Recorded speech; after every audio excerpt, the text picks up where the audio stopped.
What up, what up, what up? It's Ibn Webb, Ib Webb, Karana Sum here, official thanks thing going down here. Essex County all day segment that I'm doing here. The legendary Mike Booker, East Orange Zone. Man, I was just a toddler or infant during his heyday when he was just doing his thing or what have you here. Just to hear about him and, read a little bit about him here. Like those teams are just great, great, great. And I just have an opportunity to talk to him beforehand with all this stuff going on here, just to sit there and just listen to him. Like, I'm really going to thoroughly enjoy this, and I hope everybody else does as well. So let me just be quiet and get Mike on. So hold tight. There we go. All right, brother. How you doing, man? I'm good. I'm good. Yourself? Pretty good. Thank you. Been a Nah. little hectic the last couple of weeks. My wife broke her foot. Ooh. And broke it in 3 places. My daughter was visiting from Europe. She lives in Europe, husband, and just had a daughter. So our first grandchild. So they were here visiting for about 6 weeks. And my daughter, who played at George Washington, she had one of her friends from DC come to New Jersey, just wanted to come see the baby and come visit her. So she was taking a COVID test at the kitchen table. And the wife was carrying the baby around, and she didn't want to walk past her. So she walked around into the living room where we had a mat set up for the baby to crawl on with her toys. And she tried not to step on the mat and rolled her foot. And we're thinking maybe she just sprained it. She said she heard a crack. So we wrapped it up, put some ice on it, and gave her a Tylenol. The next day, that thing swelled up, and we went to the podiatrist. He took some x-rays, and my man said, "Ooh, this is a bad break." So he got us in with an ortho and had surgery. They put a plate in and 5 screws. So the last couple of weeks, buddy, I've been scrambling, man. Dishes and cooking and washing clothes. But it's all good, though. It's all good. Yeah, you get a flashback to knowing how grateful you are. You have somebody else to maybe help with those duties. Now it's just you by yourself. Yeah, because last year, buddy, I went through some health challenges last year. So spent several days in the hospital, in and out of hospitals, had 5 different surgeries, different things going on. They look for one thing and find something else. So she was there for me last year, buddy. Thank God, because I don't think I could have got through that by myself, man. It was a tough year, but we were having a good year this year. Then all of a sudden, this just pops up. But things happen. That's life. That's right. That's right. And it sounds like those are curveballs, buddy. But you got to keep swinging. That's right. You got to just you just got to dig in and stay in the plate batter's box. Yeah. That's right. Absolutely. Now, Mike, this is like I said, I'm honored to even have an opportunity to sit here with you here. Like I said, I was just a toddler, barely thought about during your heyday and everything here, and just knowing, the history and learning even more about it within the last few years or so. Just the pleasure of having you on and just talking. Like I said, I just want to say thank you. Again, I'll probably thank you a couple of more times, but I wanted to say thank you for this.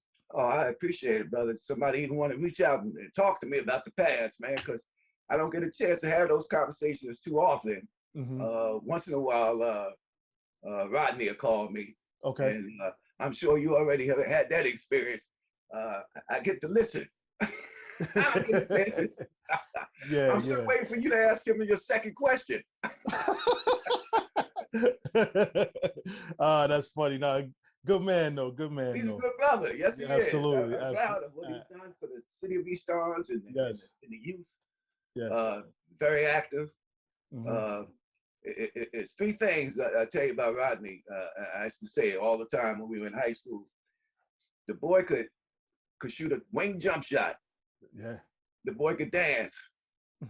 And boy, the boy had the gift of gab. I always tell him, you're gonna make a living running your mouth, boy, because you can talk. Yeah. He was a gifted conversationalist. That's right. And speaking of East Orange, like, this is where all this started, or you ended up in East Orange, or was it right there from the beginning as far as raised and everything, what have you? Well, I was born in East Orange, in East Orange General. But we lived on Market Street. Market is Central, actually. Market was diagonal across Central Avenue. And right there on the corner was a gas station. We lived across the street about 3 or 4 houses down on the right-hand side. But my dad had a truck, and he rented one of those garages at that gas station on the corner of Market and Central. And we stayed there till I was about 5 years old. And it was a 3-family house. We lived on the 2nd floor. And there was a domestic violence situation that happened on the 1st floor.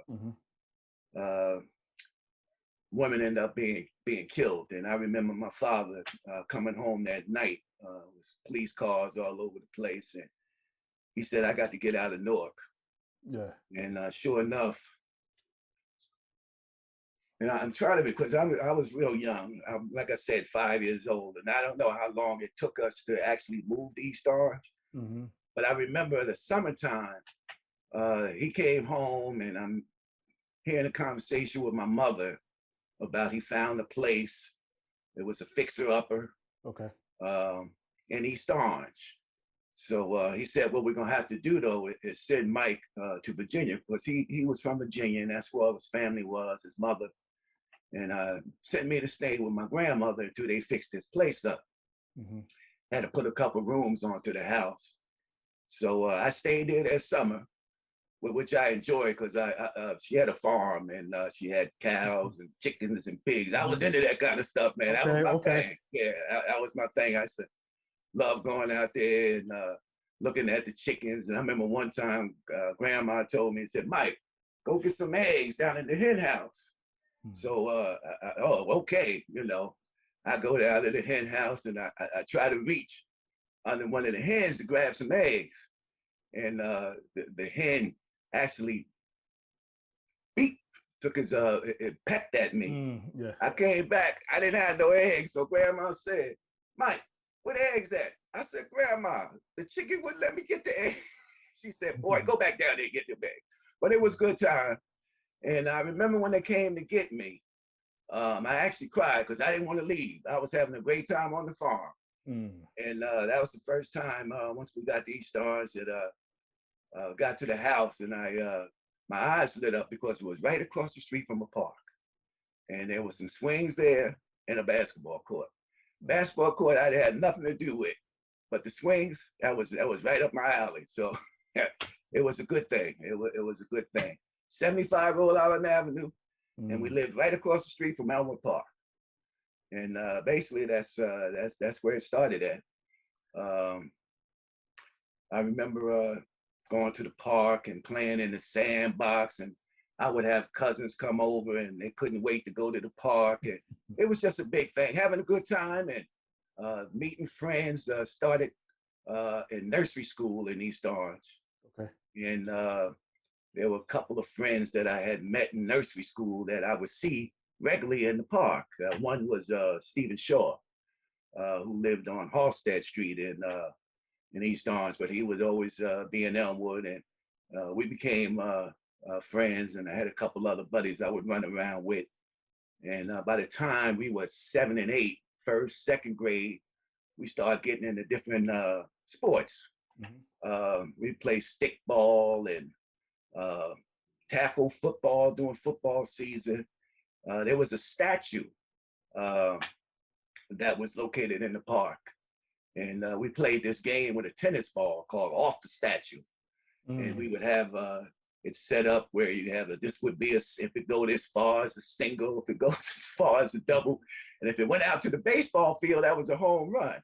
And we would all keep count of our home runs. Oh yeah, that was a big thing. Basketball didn't come to later, although I used to watch.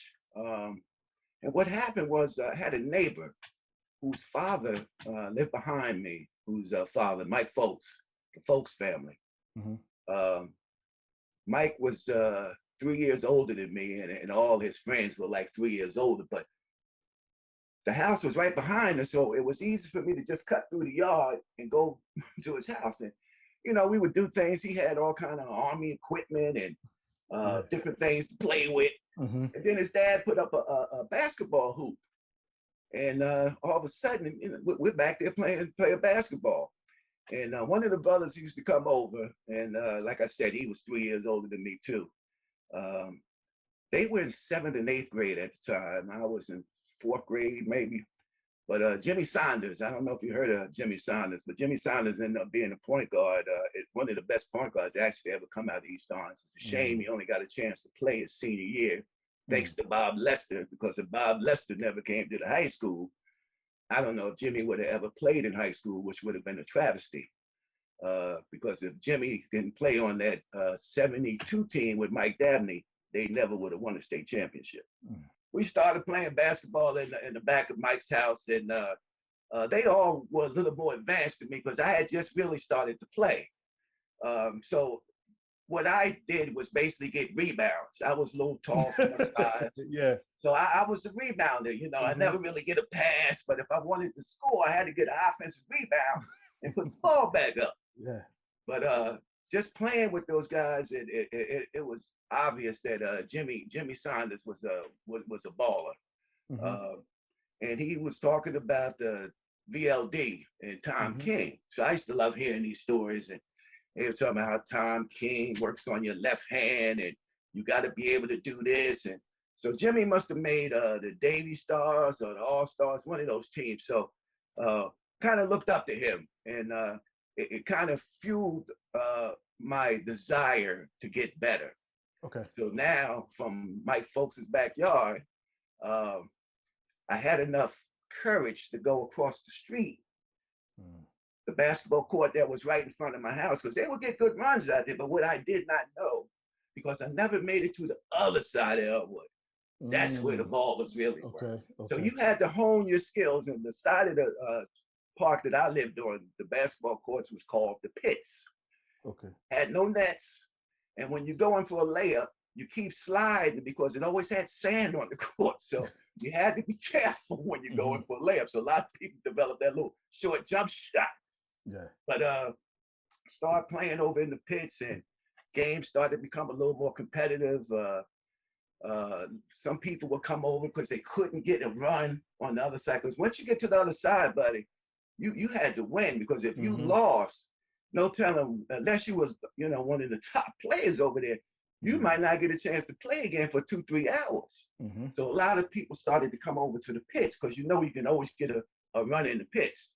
So got good enough to have a little reputation in the pits. Okay. So that's Mike Booker over there in the pits. That's where he plays at, which was good enough for me at the time.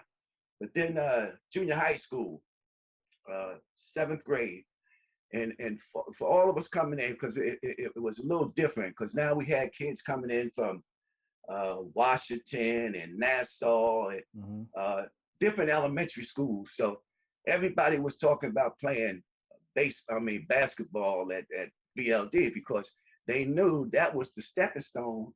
If you wanted to play high school basketball, you had to make one of Tom King's teams, and he had 3 teams. The top team was the All Stars. Second team was the Davy Stars, and then the Mighty Men. Okay. So I made the All Stars, me and another brother named Cleo Eugene. And I'm gonna bring his name up now because basically we became the dynamic duo. And that actually started before we even got to junior high school. 6th grade, Cleveland had sisters that were already at East Orange High. Okay. And he always kept talking to me about playing high school basketball and high school Now I had known or had seen some of the high school players play at Elmwood Park. Yes. Greg James, Dennis Motley, Floyd Jefferson, Warren Melvin, Gary Turner, Junie Rivers, just to name a few of the names. But Elmwood is where all the players would come from down the way and up the way. If you were any kind of baller, you had to come to Elmwood to make a name for yourself. Because Elmwood is where everybody knew that, hey, that's where the best basketball was being played. Although there was good competition at all those other parks too, the Oval and Savo. But Elmwood, you just never know who's going to show up. I mean, there was days, I remember on weekends sometimes, Dr. J would show up, Earl Monroe would show up. So it was always some good runs, especially in the summertime and on the weekends. Yes. And then during the summertime, Harry James had a high school and a men's league. Hmm. So, and I mean, when you talk about competitive, the high school league, you have Lou Grimsley, Nate Granger, Mm. um, even before then, Greg James, and we had players from out of Jersey City. I can't remember all of their names, but just some talented brothers. A Yes. lot of them went on and played college basketball. So just being around that and having Cleveland in my ear constantly talking about East Orange High School and we got to play varsity basketball and he was going to the games and he was telling me about this one and this game and so it kind of got me fired up. Yeah. And by the time I had got the BLD and made the All-Star team, and we started playing competitive basketball, it just seemed like we just kept winning. You know, we never lost a seventh grade. Uh, had a couple of mentors, Bill Oliver and Lou Miles, who also had a traveling team at the same time, Hmm. the Royals. Mm. And they would take us to South Ward's Boys Club where we get a chance to play against Davey Evelyn and Lawrence Grant and Lorenzo Daniels. Mm. Then Stella Wright Boys Club, we'd go down to Stella Wright's Boys Club and take us to Patterson. Patterson had the Patterson Sons. They had a boy named Tony Murphy who ended up went to Southern University, led the nation in scoring when he was a senior in college. And then they had another little gifted guard, went to Villanova named Roy Sparrow. Well, yeah, Uh, yeah. Play with the Knicks eventually. Yeah. yeah. So it was constantly just, oh, and then even the church league. So we ended up playing in the church league. So I was playing on 3 different teams at one time. I was playing with Traveler with Mr. Miles and Mr. Oliver. On that team was Cleveland and another point guard who went to high school with us and played Tyrone Miles, and several other players who played high school basketball with us also. But we all played for the church team and the Royals, so we played together. It was like a unit. Hmm. So we got to know each other's games, and it was just fun. We were having a ball, and matter of fact, 8th grade, Tyrone's brother, who played on the Davy Stars, his 7th grade year, but he made the All-Star team and once again undefeated. Didn't lose a game in the 7th or 8th grade, and just couldn't wait to get to high school. Now, what I skipped on, and I got to share this with you. Cleveland came up with this crazy idea that we're going to sneak in the park 1 o'clock, 2 o'clock in the morning. So I'm saying to myself, Cleo, I don't know about that, buddy. That's a little shaky for me. But my mother and father, when they would sleep, you talk about snoring. Oh my God, you couldn't wake them up if a tree had fell on the house. I don't know if they would have Yeah. woke up. So he talked me into it, and even I started sneaking out the house at 1 o'clock in the morning, going over to the good side of the park because I couldn't be on my side because it'd be too much noise. I don't want to wake anybody up, especially the neighbors. So Cleo would meet me over on the other side, and we would play one-on-one full court to 50. Wow. And Cleo was a tremendous athlete. And he lived on Epper Street, which was about 3 blocks away. So I could hear him coming, dribbling the basketball. And One in the one time, morning. One in the 1 morning. o'clock, he's dribbling the basketball. Yeah. But one time he had bedroom shoes on. I said, Cleo. He said, man, I couldn't get to my sneakers, man. This is the best I could do. So that brother, I remember, boy, going by, he was quick, just so quick. And when you're playing full court, you got to try to keep up with somebody. And then I realized that I can't keep up with him. So I would shoot and I run down to the other defensive end just to wait for him, because if I try to pick him up early, I hear them bedroom shoes sliding by me all the way to the back. Bedroom shoes too. Wow. Yeah. Yeah, but I remember a couple times the police chased us out. Said, "Oh, you can't be here this time in the morning. You can't be here." But we did it so often. There was times where the cops would just park there and just watch us. Just watch. And let us play for about 45 minutes for an hour before they said, all right, that's it. Then in the wintertime, this is something else he had me doing. Be 4 or 5 inches of snow. He called, Mike, let's go play. I said, Cleo, It's snow out. It's 4 or 5. What we gonna play at? He said, get a shovel. Mm-hmm. So we go out and just shovel inside the 3-second lane. Mm-hmm. So we play 1-on-1 just inside the 3-second lane. So um, between Mr. Miles and Mr. Oliver and Mike Folks' backyard and Elmwood Park and Cleveland, Eugene, um, my desire for basketball was fueled, and it just made me want to get better. And I continued to just work on my game, and fortunately, it paid off. It paid off. Because then you also enjoy playing baseball, correct? Played baseball. And I can tell you a couple stories about Kim Fisher. Mm-hmm. So Kim, I loved hearing him pontificate. The boy had a lot of confidence in himself. But anyway, Kim was a tremendous baseball player. Mm-hmm. So we were big time rivals. Elmwood Park, we had the Architects, the Little League teams, and the Malamotas.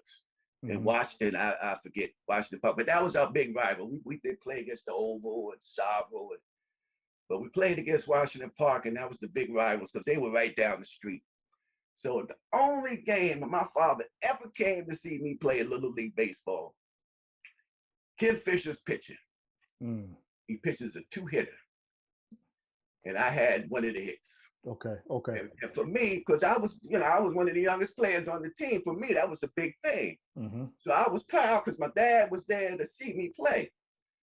So I get in the car, don't you know, all he talked about, it wasn't that far of a ride over because we, from Washington Park down to Elmwood Park. He talked about Kim Fisher pitching. Never said a one word about my dad on base hit, but But to tell you another story about Kim, my sophomore year, I don't know if you know this, but I was Bob Lester's the only 3-year starter he ever had. Started for my sophomore year, and Kim was a senior that year. So it was my first 20-point game against Clifford Scott, and Kim had 20 points also. And I remember him getting on the T bus, and the first thing he says, because Kim, just listening to him talk to you, it was a surprise to me because Kim was quiet. Okay. He was a quiet assassin. Mm-hmm. Never talked much. I don't remember him even talking maybe 10 words for me that whole season. Mm. But anyway, he got on the bus and he said, "Book, what are you doing?" I said, "What?" He said, "I'm trying to get to college, man. You got 2 years left." But that was his way of telling me you had a good game, which was cool. Mm-hmm. But I also tell you something else about Kim. We were playing, and I can't remember who we were playing against. Kim went to the foul line, shot the first foul shot with his right hand. Made that. He shot the second foul shot with his left hand. Made that. I said, no problem. Yeah. The boy could pull up and shoot jump shots with his left hand. We all, because of time king, we left hand hook, go to the basket, got to use your left hand. So we all knew how to use it. If you came out of VLD, I don't care if you were a student, if you were a thug, you used your left hand. Everybody came out of VLD because if you didn't use your left hand, Mr. King had a punishment for you. He had these benches that were around the gymnasium. And if somebody would go in and not use their left hand, you had to go face the wall and walk these benches for the rest of the gym class. Mm-hmm. So I don't care. We had guys would go in with their left hand and the ball would go up over the backboard. And Mr. King was fine with that, just long as you use your left hand. But Kim Fisher took it to a whole different level. So I remember asking him, I said, "Kim, why would you do that? Why would you shoot the foul shot with your left hand? I know you can shoot." He said, "Because I can." Yeah, that's the kind of brother that he was, because I cared. That's exactly right. Tremendous talent, and him being overlooked. And I think the reason why, that he got overlooked his senior year and didn't get the offers that he should have got is because we had a balanced scoring attack. We didn't have, my sophomore year, we didn't have somebody who was 20-point score. I think Reggie averaged 15, Kim averaged 14. Ray Smith, who was our center, averaged about 12 points, and Kenny Young and I both averaged about 10 points. All 5 of us averaged double figures. Mm-hmm. Plus, we had 2 players coming off the bench. Cleo was the 6th man, and Mike Williams, who also could score. Mm-hmm. So I think, in a way, that's how Kim got kind of overlooked. Plus, when we played a state championship game that year. We played North Burlington, and you got to remember. And I'm sorry, I'm a little scattered. Oh no, we good. We good. Jumping all over the place. But nobody thought that we were going to do anything that year. We come into my sophomore year. Remember, they had lost 4 starters and a couple people off the bench, good players off the bench. And the only returning starter they had was Ray Smith. And Fish had got a lot of play his junior year, but he wasn't a starter. So we go into that year and didn't have high expectations. And we opened up that year with playing against Central, who had a 6'7" guard who I had a chance to play with in the summertime named Grover Woodlard. Grove was tough, but Central was tough. They had another brother named Leon Sumter, Van Green, Donnie Wilson, Gary. They had a good team, and we end up beating Central that first game of the year, and that was the start of it. That was the start of my varsity career. And matter of fact, it was funny that first game I had 10 points and 10 rebounds. I actually was playing a 4. A lot of people thought I was a lot bigger. And people see me now and they look at me and say, "Oh, I thought you was a lot taller." I think it was the afro because I was rocking about a 4 or 5 inch afro. Oh yeah, that was a must have. Yeah. But I was barely 6 foot tall. I had to put my sneakers on to be 6 foot tall. But Lester had enough confidence in me to put me at the 4. And Ray Smith was the leaping Ray Smith. Ray was the center, and Ray was quite a character. And then 3 guards. He won the 3-guard offense: Kim Fisher, Reggie Baker, and Kenny Young. But I say all that to say this, because we're talking about why I think Kim got overlooked. State championship game, North Burlington. And everybody thought we were going to lose because they had a 6'8" center, they had another 6'6" forward, and they had this guard who the Star Ledger billed as being the best defensive guard in the state. Kenny Young went to work. Yeah. What a game. Probably the best game that I seen Kenny Young play. And this was his junior year on the state championship game. He had like 20 points, but it's just how he scored the points. He had a tremendous shake move. And I mean, when Kenny drove to the basket, his knees would be up in your head because he was a tremendous athlete and strong, just a strong point guard. And from that game, everybody next year was Kenny Young, Kenny Young. And Kenny ended up getting a scholarship and going to Duke University and played there his freshman year. And things happened after that and came back home. But that's the reason why I think Kim kind of got overlooked and didn't get his shine, is because we were just so balanced. Yeah. And Ken had that big game in the state tournament. And I think that's probably what happened to Kim. But shame on those coaches that missed out on him. That's right. That's right. Tremendous. Probably one of the top 3 players that I've ever played with. Wow. With all that talent, like, how were the practices? I mean, throughout your time, if you recall, like. Yeah. This is where Lester, I have to give him a lot of credit for some of the success that we have, obviously.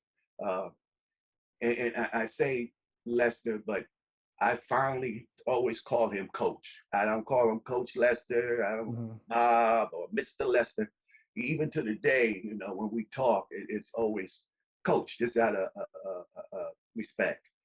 But what he did, he made the game very simple. It's 2 things that if you do, it's going to be hard to beat you. First thing is, if you make very few turnovers. Yeah. The second thing is, if you don't give up second shots. You know how good a team has to shoot to beat you if they don't get second shots? So our practices was just repetitive, just doing the same thing over and over and over again. Just like to get good at anything, it's all about repetition. If you want to become a good shooter, you got to go out, you got to get the reps in. But even running plays, you have to get the reps in. And when you're running plays against a defense that know what you're getting ready to run, because it's our players, we're playing against each other, and you can execute them. just imagine what it's like playing against competitors of other teams that you're playing against. Our practices were wars. Yeah. He had some drills. He had this was another drill. Well, one of the drills that he had was a box out drill because we didn't give up a whole lot of second shots there because we were small. Mm-hmm. So we constantly worked on boxing out. And a lot of us learned how to box out the correct way from Tom King in junior high school. But Bob, who was only 6'2", and I'm one of the few players who actually got a chance to see him play in college. Mm-hmm. Harry James used to take Mark Copeland. After Montclair State? Montclair State, Mark Copeland, and Stephen Shaw, and myself, because Harry was our Little League baseball coach. He would take us up to Montclair State to watch him and Nudie Bowen, another East Orange great, and Bob Lester, who I didn't know in the future was going to be my high school coach. Right. Watched him play, and Bob was a tremendous rebounder. Coach, I should say, was a tremendous rebounder. He was only about 6'2", 6'2 and a half, but just could jump out the gym, tenacious, and just played with a scowl on his face. But it was funny because we would come in the locker room after the game, and he'd be there talking and have knee packs because he had bad knees. He would have ice packs. I'm sorry, on both his knees. But anyway, Bob was a tremendous rebounder.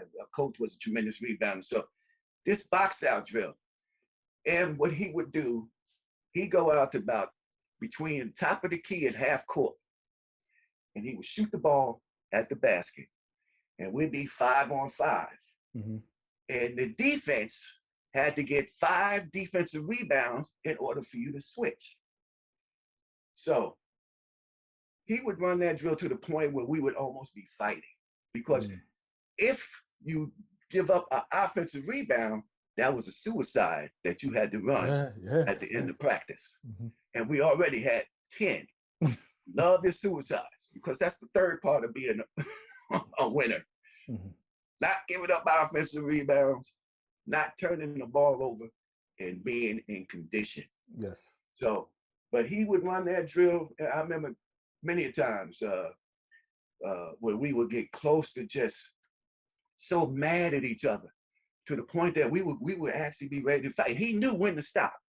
He pushed it to the point where that's it. That's it. But from that, oh my God, I mean, I just don't remember many games where we were out rebounded. Here's a funny story though. Like I said, the first game of the year, my sophomore year, we opened up with Central, and we beat Central, which at the time everybody thought was an upset. Okay. Because like I said, Central had all these returning starters, plus they had Glover, and Glover was one of the best players, not just in the county, in the state. So second game of the year, we play Orange. Orange is loaded. They've always been loaded. And this is our biggest rival. We had, we had, you know, the Big Ten, Bloomfield and Montclair. Yeah. Mm-hmm. And then the North schools with Central and Weequahic. They were rivals. Loved playing against them. But Orange was the game. Yeah. That was the game. I got my first taste of my freshman year. I'm sorry, I'm skipping around. But I know, because I was going to ask, did you play varsity your freshman year? Well, my freshman, well, you couldn't play varsity in the Big Ten when I was a freshman. But I wouldn't have played anyway, but that team was stacked. Mm-hmm. But ended up playing JV, starting on JV. And actually, it was the nucleus for the next couple of years. Mm-hmm. Because the starting team on JV was Cleo Hill, who was a freshman, myself, who was a freshman, Reggie Baker and Kenny Young, who were both sophomores. Our center was a football player. He never played again after that. His name was Jesse Butts. Rest in peace, Jesse. Passed away. But anyway, he was our center. Crazy as crazy could be. Physical. And we had another center on the bench, about 6'5", Tyler Jenkins, which I got to tell you a story about him, but we'll talk about that a little later. Okay. But anyway, that JV season, we were undefeated. We had, Cleveland and I had they had a JV tournament at the end of the year, and Cleo and I had big JV tournament. I think both of us ended up like after 25 points a game. So it was just a matter of where we knew we were playing varsity as sophomores. It was just a matter of how much time were we going to get as sophomores. So that summer, I ended up playing. Harry introduced me, and I already knew who he was because Harry would take us down there all the time. But Leo Bunyan, Mr. Bunyan was from Newark. I want to say either West Kenny or Cleveland Street School. But Harry said, I want you to, the summer league this year, I want you to play with Mr. Bunyan. And I said, okay, which I was fine with when I got a chance to play with some kids from Central, Charles Lee and Grover and Big Sam and Cornbread. And from Shabazz, they had a brother named Phil Shockley who played Baby June from Balesburg, Lee Thomas, who was a tremendous athlete. And another brother who didn't go to high school in Newark, he said he went to some private school. I really don't know the story, but this boy was a freak of nature. His name was Dyran Thomas.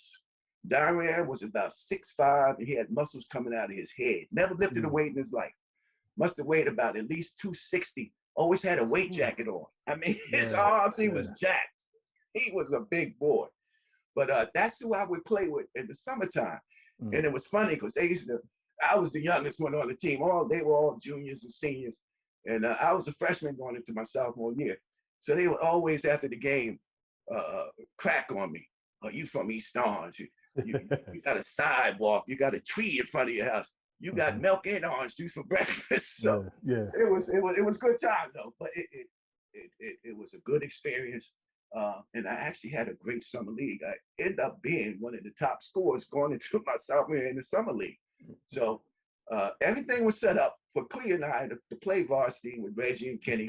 So we go into that sophomore year, and we both make varsity, and we became big contributors on the state championship team as sophomores. So interesting. And I want to go back to the practice thing, and actually ties into what I'm about to ask. I know you talked about one of the three things Coach Lester talked about was the whole boxing out thing. It sounded like that paid real big dividends in a game you may remember, Essex County finals against Essex Catholic, because they were pretty big, man. Right?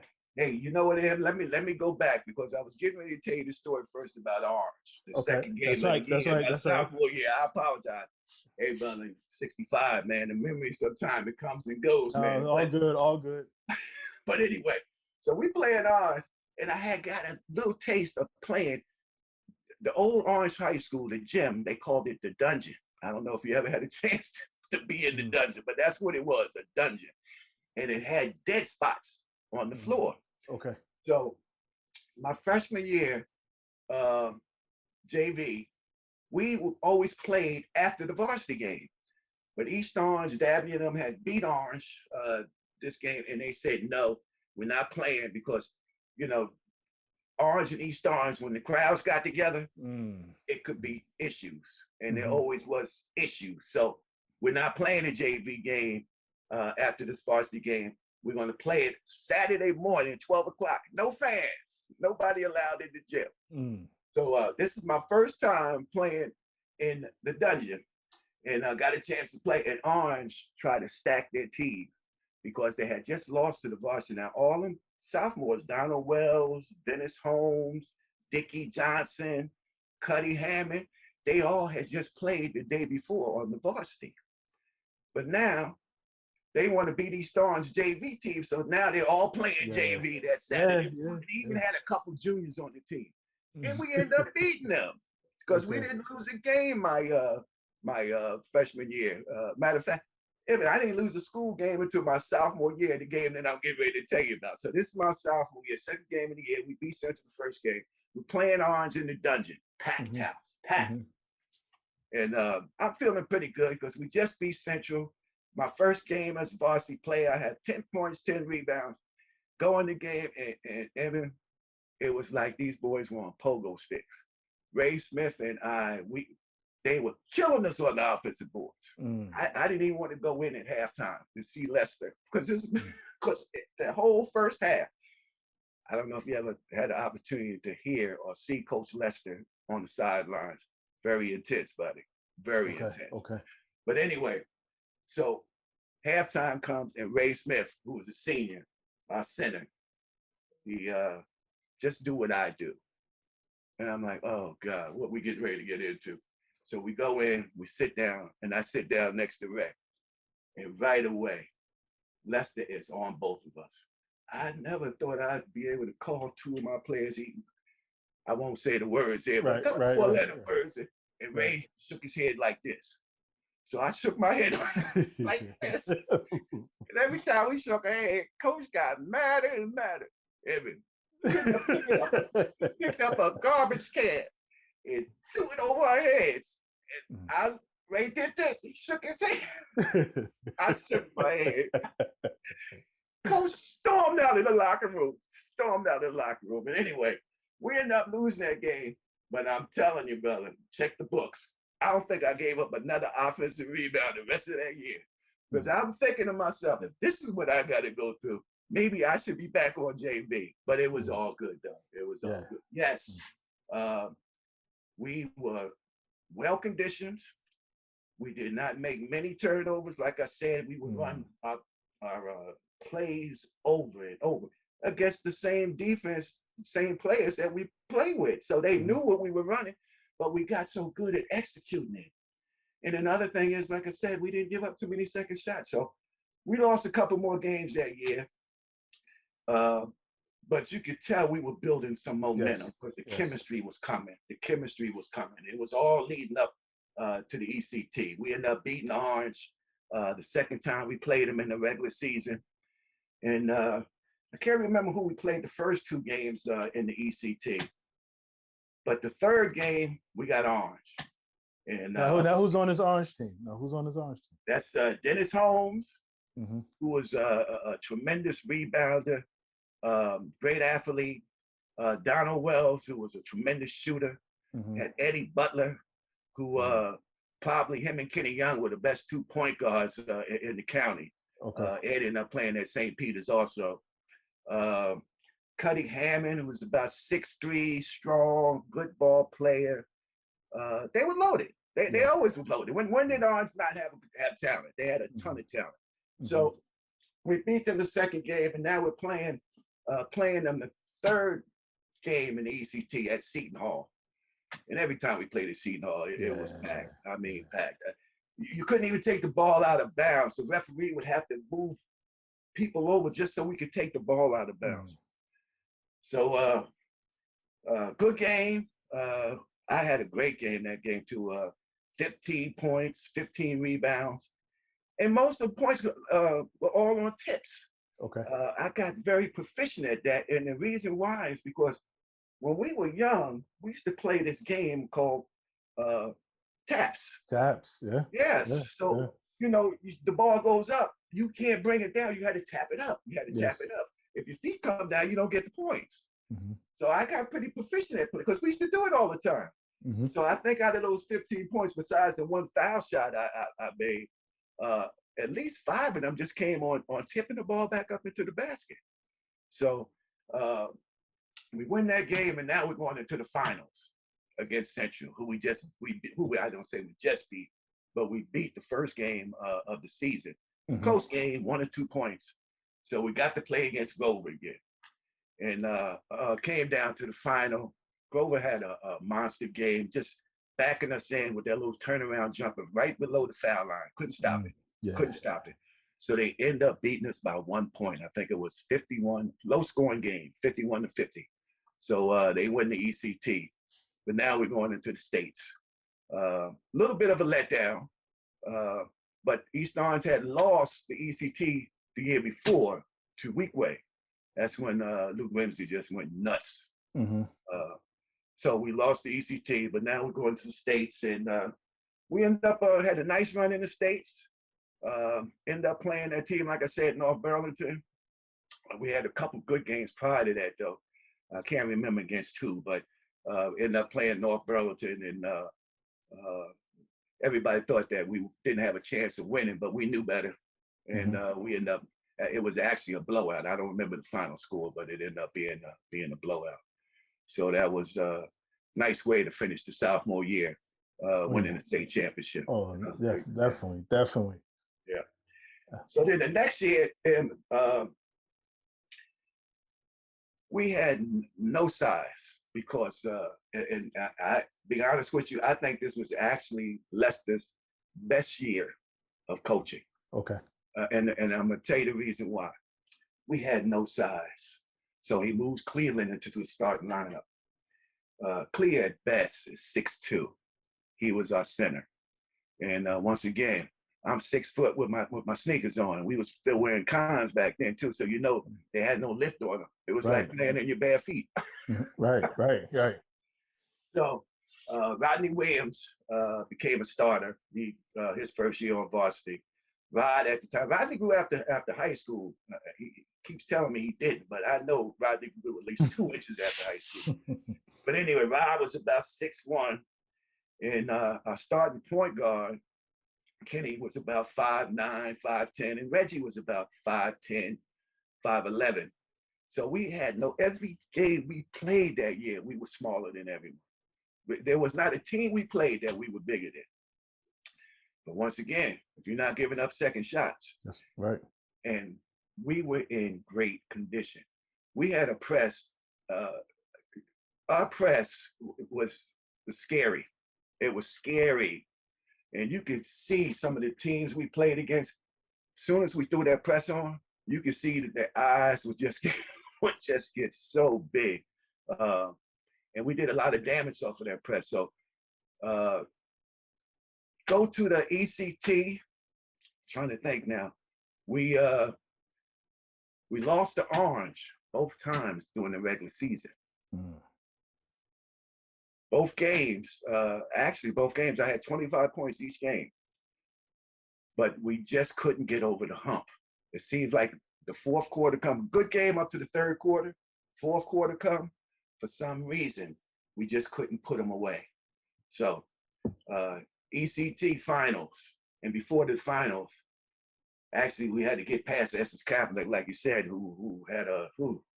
they had a great team with a lot of talent and size. They had Ron Cowan, 6'9", 6'10", Dave Brown, 6'6", Big Cliff, strong as a bull, 6'5", Keith Bowman, 6'2", Derek Halicki, 6'2", and our center's only 6'2".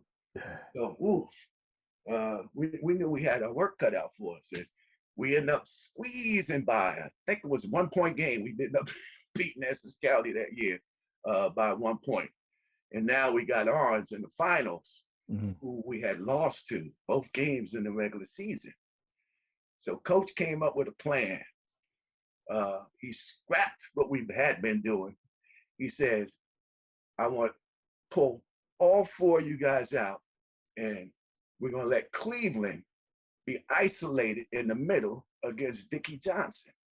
Dickie was about 6 foot. Dickie was a good ball player, but he just didn't have the quickness to keep up with. Cleveland was quick. He had these whirly-dirly moves underneath the basket were unbelievable. Yeah. Okay, another story about that too, buddy. But anyway, he had all 4 of us out on the perimeter, and Cleveland to work. Cleveland to work. So we ended up upsetting Orange because they were number 1 in the state when we beat them that year in the ECT finals. So we ended up beating them in the ECT finals. So now we're on to the States. And States, we had a nice run, had a couple close games, but the final against Neptune.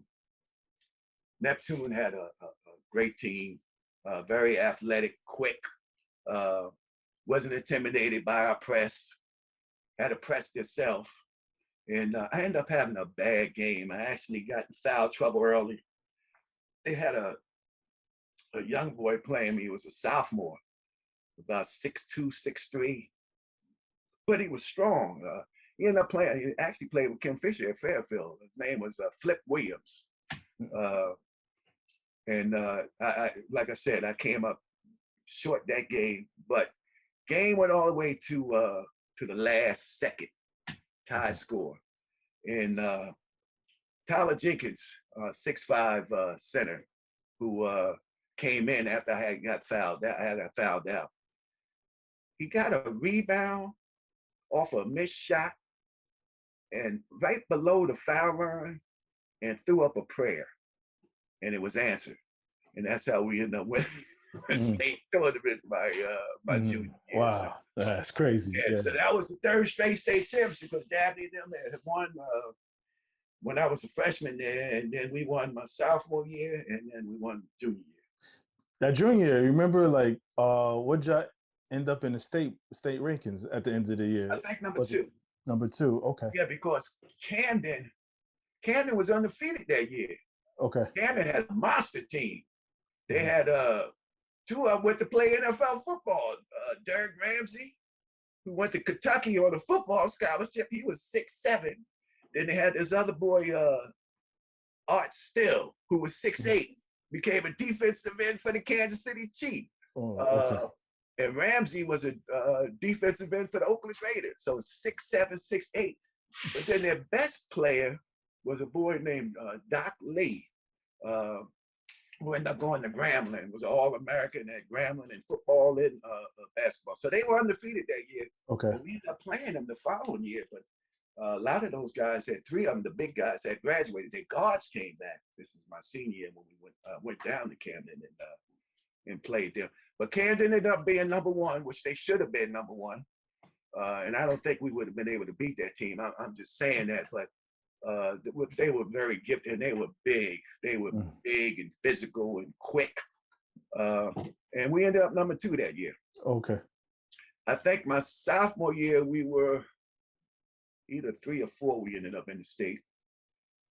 Junior year, number 2 in the state. Okay. Yeah. Now, all along, guys, this is going on. I mean, because winning brings attention, all kind of attention, but even attention in regards to colleges. Like, did you start thinking even around that time, could you play? Well, and I started getting a lot of letters. I had 5 trips that I ended up taking. Holy Cross, Seton Hall, St. John's, Villanova, Fairfield. And was leaning towards Villanova. And that's another story too, buddy. But anyway, it was funny though, because going into a senior year, Tyrone Miles, who was a point guard, another one of the team captains, him and I were talking, and we might even said something to coach about trying to get Gary Garland to transfer. Because he's over at Scott. Yeah, he's over at Scott, lighting it up. So coach said, I got nothing to do with this. He said, but I ain't gonna be against it. Yeah. No, so Tyrone and Gary lived over on Dodge Street, right across from the first McDonald's. The McDonald's, yes. Yeah. So Tyrone and I go over to Gary's house, talk to his dad about transfer. So we go over, and Mr. Houston sitting there with his arms crossed, and Gary's there. But this is the funny part though. In the other room, because we all knew Gary's mom was a big time gospel singer. She had a couple albums out. Right. Sissy Houston. Right. So in the other room, she's playing the piano. Gary's sister, who was maybe 9, 10, she had these little braids in her hair. She's in there singing, Do, Re, Mi, Fa, Sol, La, Ti, Do. We were there an hour in it. She sung that for the whole hour. And I remember when we left, I asked Gary, I said, hey, Gary, does she know a real song? Who the hell didn't know she was going to be Whitney Houston? Right. But you talked about, but think about that. You mentioned that whole hour, Whitney Houston was singing. You talked about earlier about how important repetition is. Yes. Yes. And I'm telling you, the whole hour, Do, Re, Mi, Fa, Sol, La, Ti, Do.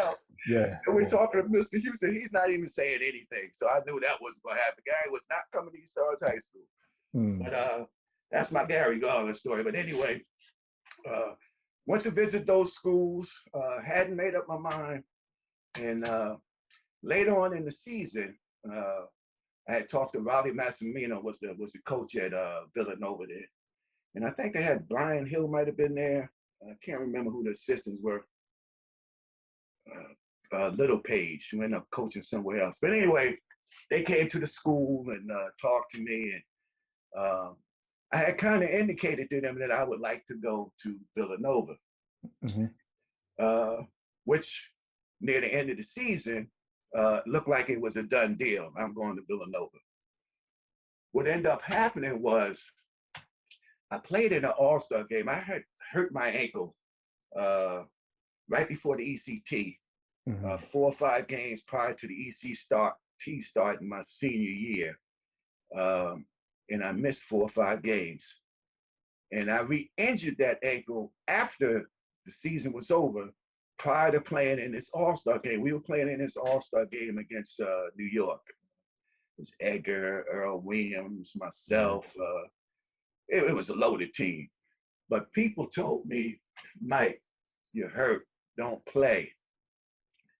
And I just wanted to play. It was against New York. New York, loaded, had Bernard Toome, Reggie Carter, Bernard Rencher,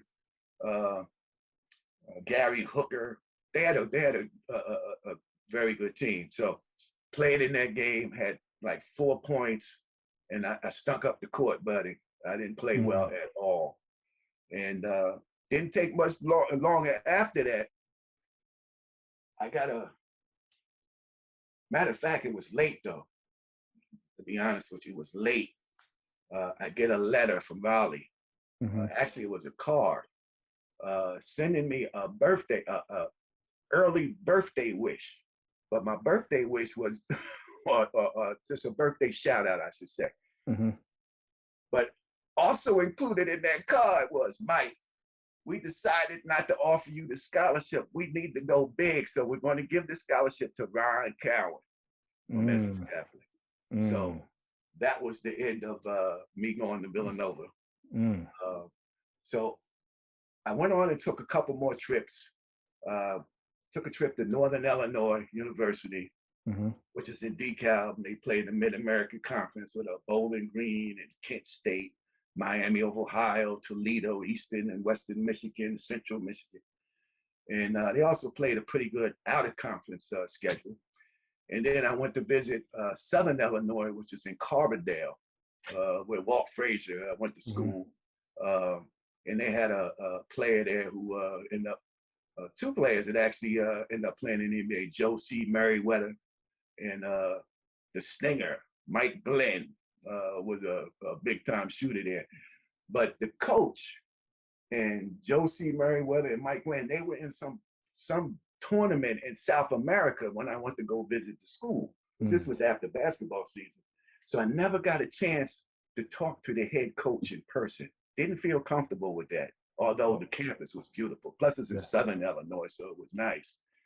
Northern Illinois was a different story because the weather is right outside of Chicago. And I don't know whether you've ever been to Chicago. No, I've been there a few times, yes. It's not fun, man. Right. That's not fun.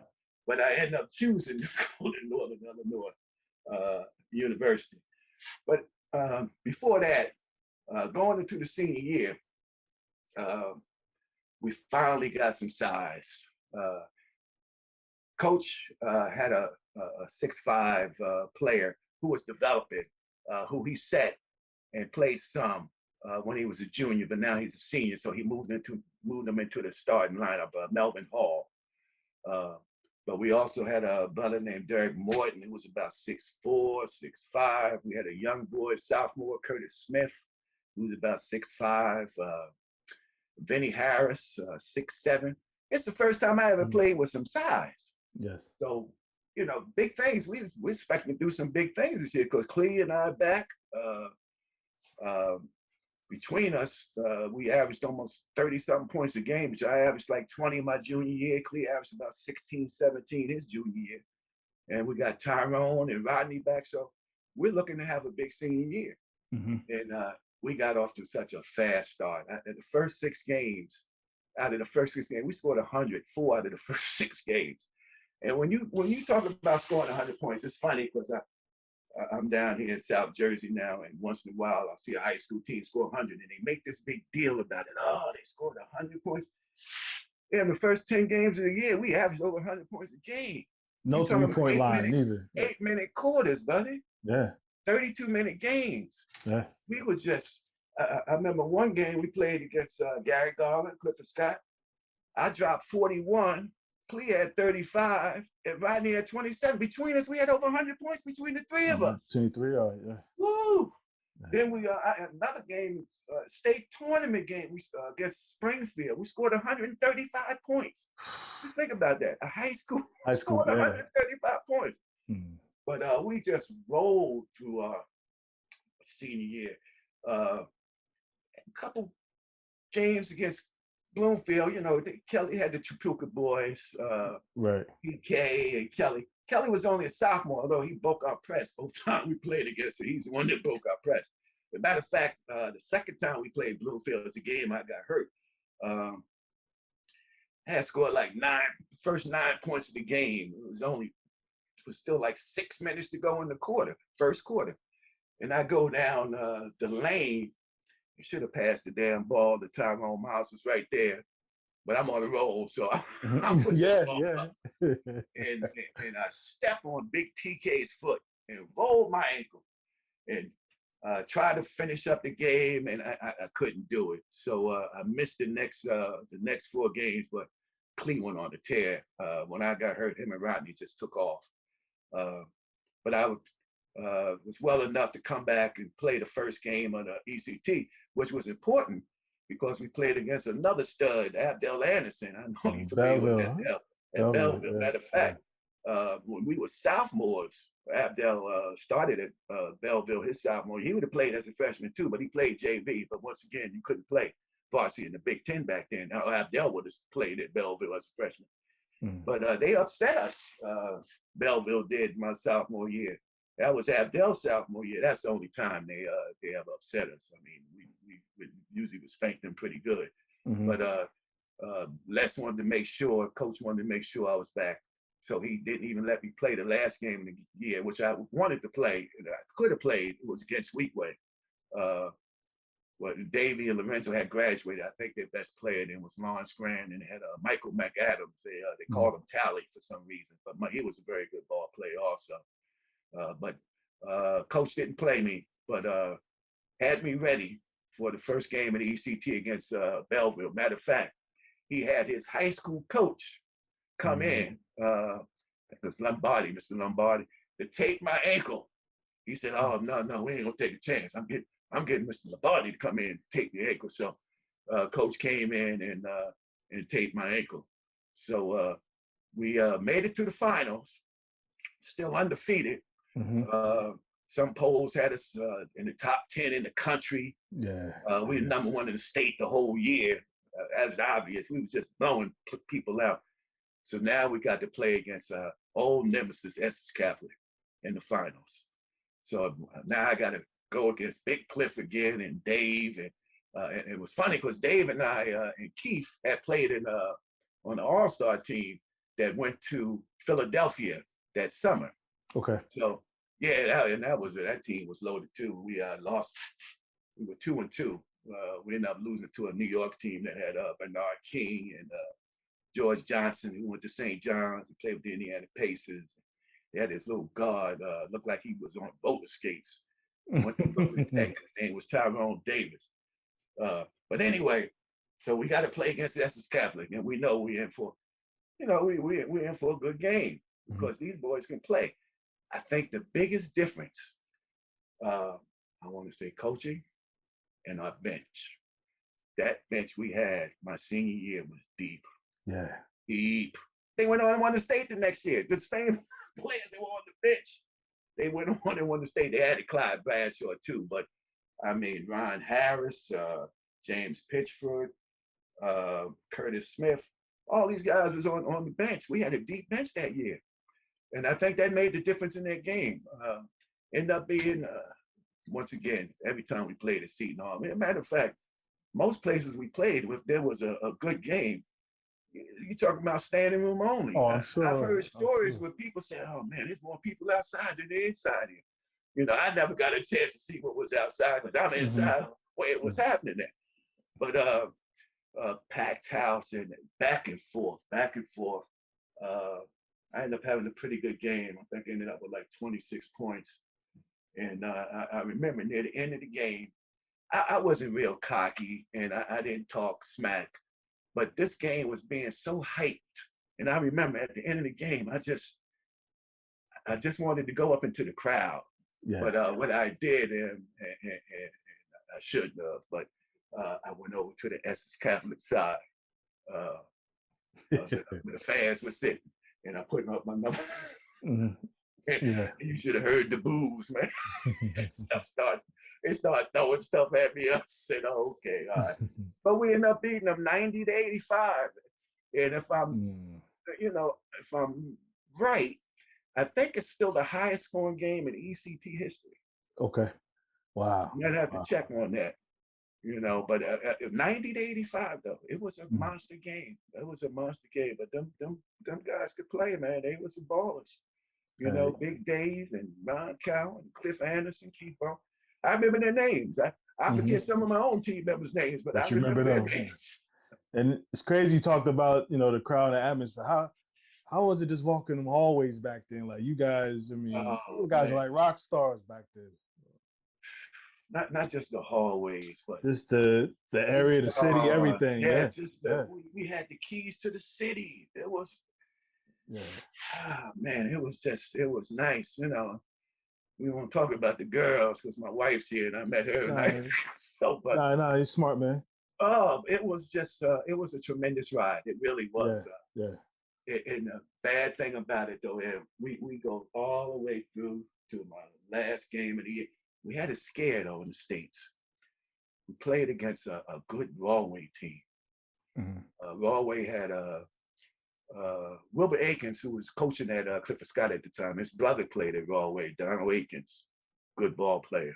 And they had a 6'5" point guard who ended up going to the University of Georgia. Played 4 years at the University of Georgia. Name was Mark Sloanaker. And so we go in that game, and maybe we took them a little too lightly because, we were feeling ourselves, and rightfully so. We should have been feeling ourselves. The season we in the top 10 in the country. So they gave us a scare though, but I think we ended up getting out of that game winning by 1 point. And Lester, he read us the riot act. We came that close to being upset. So we make it to the finals. The next game, actually, we played Union Hill, who had a tremendous ball player. Ended up playing with Greg Times at Seton Hall, Nicky Gallis. So Nick played at Union Hill, and we're playing Union Hill. And I remember halftime, his score was like 65-56.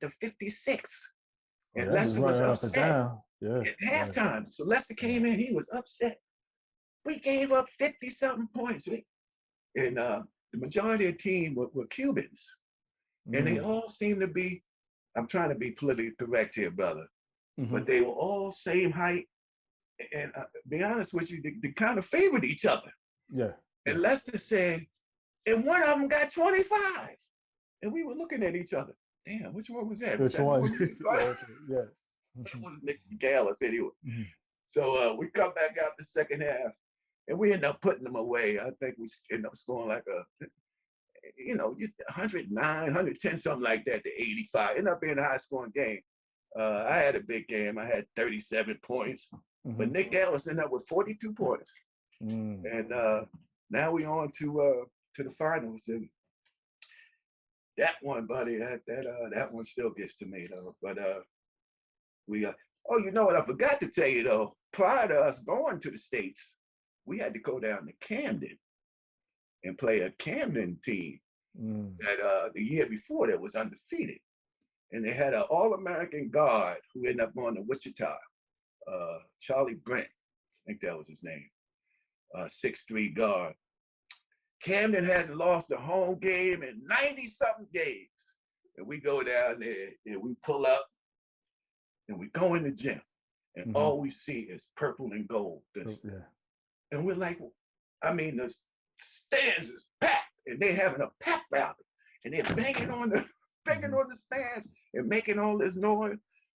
They had these shout outs.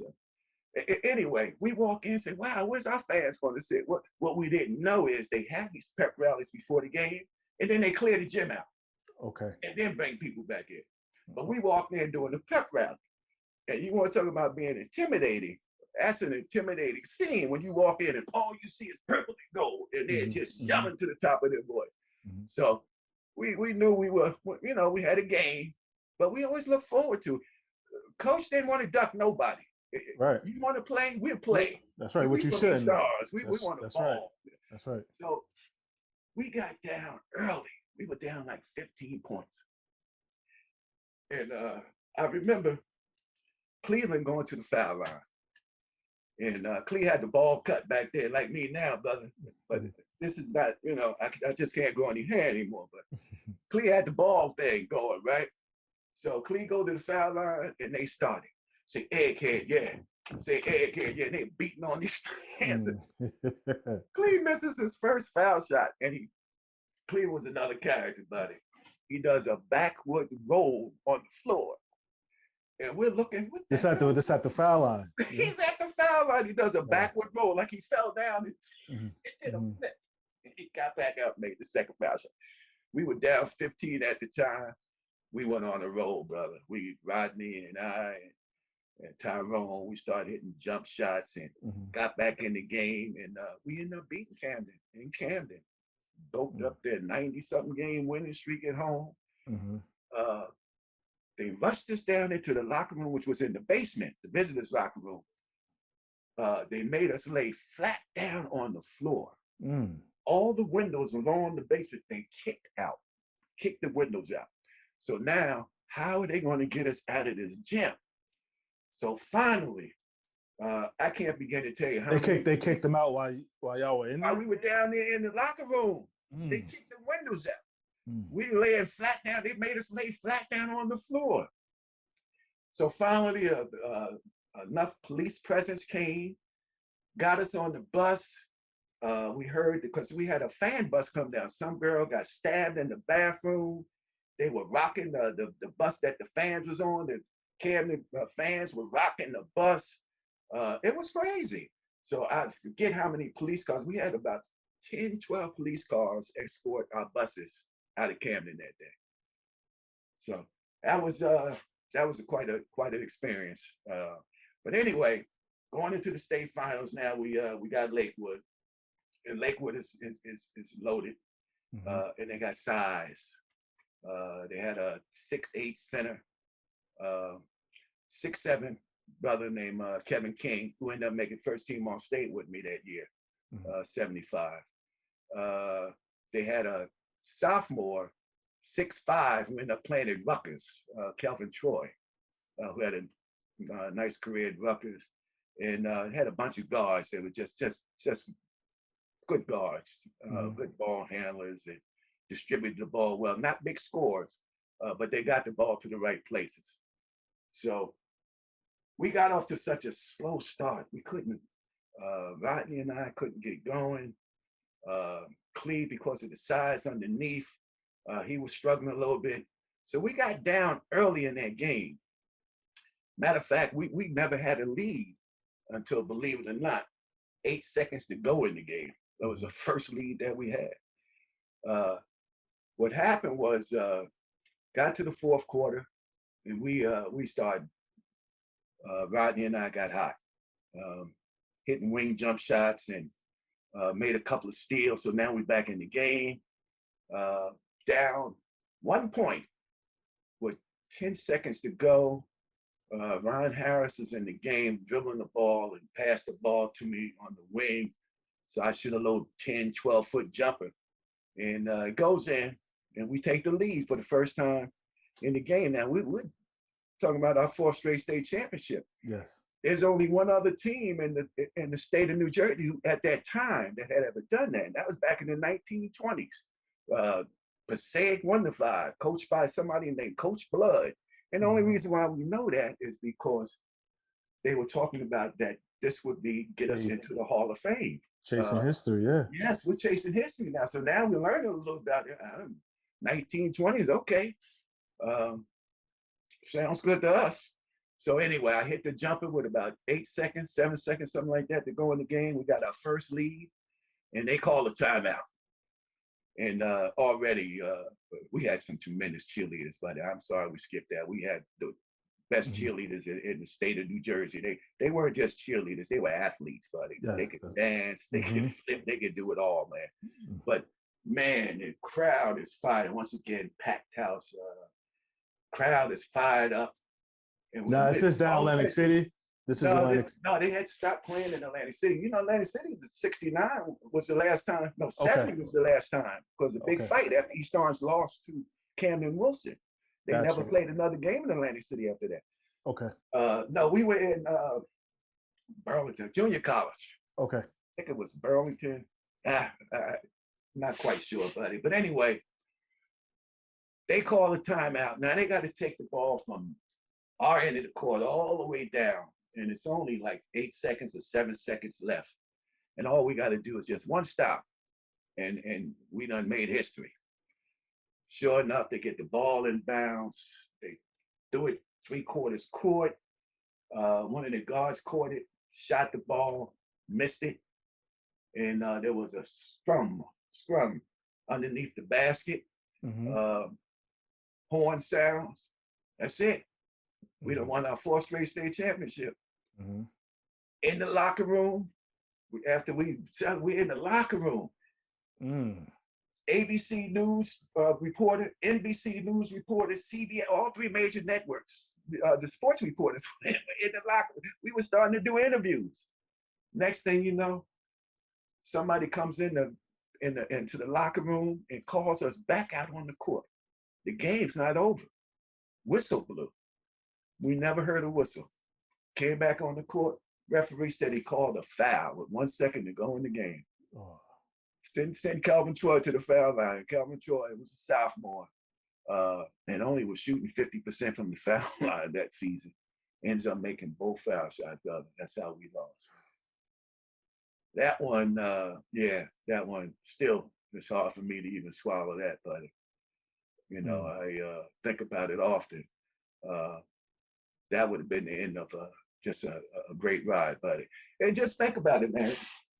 And I really got a lot to be happy about and proud about. I was 2 points away from being perfect. 1 point, my sophomore year, losing to Central in the ECT final, and 1 point away from winning another state tournament my senior year. So 2 points, and I'd have been 3 Essex County championships and 3 state championships. 2 points away. But it was a good ride, though, buddy. I enjoyed it. I enjoyed it. But not going to lie to you, though, after that game, I don't think I ever really, my zest and the love for the game, it just took so much out of me. And got a lot of different awards, and I ended up being the CYO Player of the Year that year. I beat Dale Burr out for Essex, who was that?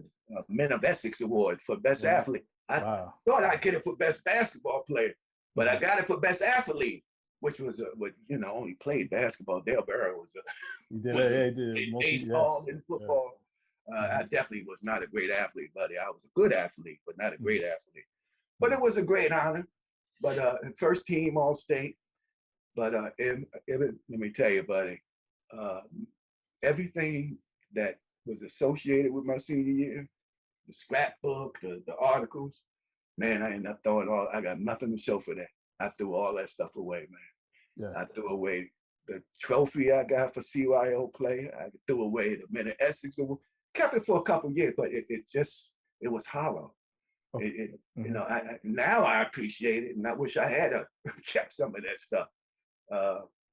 But I got stuff from my sophomore and junior year, but my senior year, buddy, I went. It might have been a little depression. It's possible. And it's crazy. You say, how did you let? But that's just how locked in I was with that game. I just was in love with the game of basketball. I was in love with East Orange High School, and it was just a great time. And to end it that way, though, buddy, it was tough. It was tough. It really was. And I guess I wasn't mature enough at the time to look at it and put it in perspective. Yeah, because I mean, you just shared, and obviously the incident, the so-called foul that happened, but just everything around it. I mean, you thinking about that. 17, 18 years old. I mean, the run you guys are on, you guys have noticed, but you still growing up. You still trying to mature, I mean, Yeah, we don't realize that when we're in it, but mentally and emotionally, you still trying to figure yourself out. And you got all this yeah, other stuff coming at your way. yeah. Because I'm still trying to figure out Yeah, college. I got yeah. the disappointment from the Villanova thing, and Hmm. what am I going to do now? Just a lot of stuff was going on, and to be honest with you, when we lost that game, because it seemed like the city itself was just bubbling. Yes, Everything, yes, East Orange, this, East Orange. It felt like the air came out of the city. yeah. It just seemed like everybody went into a slump. I know Mm. at the school, it just seemed like everybody, and it could be just all up here, Mm-hmm. but it seemed like people walking around with their heads down. Hmm. Just and I felt it. I felt like I disappointed people. I felt like I let coach down. I let the fans down. Let my team members down. Um, I don't know why I wasn't able to. And like you said, just still growing up. Yes. Still growing up, buddy. Had Mm. a lot of growing up to do. Yeah. Still growing up, man. Yeah, who you telling? Yeah, who you Still telling? trying to figure stuff out, man. Yeah, that's right. That's right. Now you head out to Illinois here. Go out to Northern, and it was different. Just being Yeah. away from home, the Hmm. weather. Um, I had some talented teammates too at Northern, but Hmm. unfortunately, uh, we didn't have a good season. We had a Okay. bad season in the conference. I got to start a couple of games. Um, First game of the year, we played against Wisconsin Green Bay, and we had a 6'4" forward Hmm. named Matt Hicks, who opened up the year 46 points, and he ended up that year one of the top three scorers in the country. But we had a terrible conference season. Um, I didn't have a good freshman year. Ended up hurting my ankle again. But I had the opportunity to get a chance to play against some good players and see some good play. We Hmm. went out to Kansas State, Manhattan, Kansas. They had a backcourt, and it's the first time I had played in front of a sold out house in college, because in Manhattan, Kansas, there's nothing to do, buddy. You out in the Yeah. middle of nowhere. So they support the Wildcats. And they had two guards, and both of them ended up playing in the NBA. Chucky Williams and Mike Evans. Mike Evans had a long career at Denver. He was a three-point sniper Hmm. for the Denver Nuggets. And Chucky Williams was the first pick in the second round, Cleveland Cavaliers. But went out there, and they called them the purple, because their colors were purple and Right. something, a gray maybe. But they called them the purple pop gun eaters. And remember, it still wasn't no three-point shot back then. Hmm. But these boys would get over half court, and everybody in the gym would stand up and start clapping. And I mean, they was letting it fly. I think Yeah. Chucky had like 29, and Mike Evans had 25. So uh, got a chance to play against Centenary, see my first 7-footer, Hmm. uh, which Was was that Robert Robert Parrish. Parrish? Robert Yeah. Parrish. Yeah. So then we played, which this was great, North Carolina, Charlotte, which was funny. The irony of that was Kevin King, who went to Lakewood, who we had lost to by one point, and he made first team All State also. He played in North Carolina, Charlotte. Hmm. So got a chance to play against North Carolina, Charlotte. This is the year before they went on that run. Okay. And they had Cedric Maxwell, Lou Massey, another guard, 6'3", Otis Thorpe, and Kevin King. But here's the funny story, though. We fly into Charlotte. Now, North Carolina Charlotte's campus at the time, and I'm assuming it's the same thing. When you're in the country, it's not streets, it's roads. So anyway, Hmm. North Carolina Charlotte campus was down the road from Johnson C. Smith. So bus driver uh, pulls up to a campus, and he's not sure we're at the right campus. There's this big rock out there, and there's a brother on the rock, and he's got a bottle of wine. And it looked like Wild Irish Rose. I don't know if you're familiar with that, brother. But anyway, the bus I've heard of driver, it. Yeah. wait, the bus driver opens up the door, And he says, is this North Carolina Charlotte campus? And the brother out there who was drinking, you could tell he was impaired.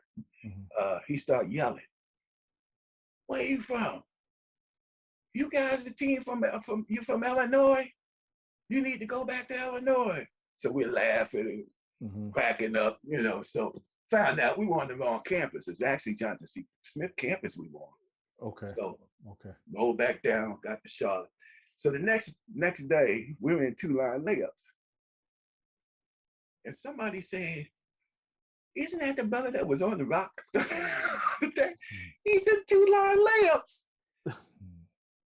Evan, he kicked but his name was Lou Massey. He had shoulders were like this. He ended up getting drafted by the Boston Celtics. I can't remember what round, but he didn't make it. He was a 6'3" power forward. He crushed us. And the thing about it though, the next year I'm watching him, all they kept talking about is cornbread. I didn't even remember him. I just remember Cedric Maxwell because of the scouting report. But what I did remember is this brother who lit us up. And he had a good playoff run the next year too, because that whole team came back. They were all young, so they came back and they had that run in the NCAA the following year. So, but the experience in Northern, it was mixed.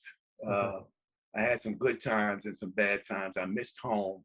The young lady who I was going out with in high school, Angela, the lady who ended up marrying. I'm a lucky guy, brother. We've been married now for 39 years, but been together for over 40.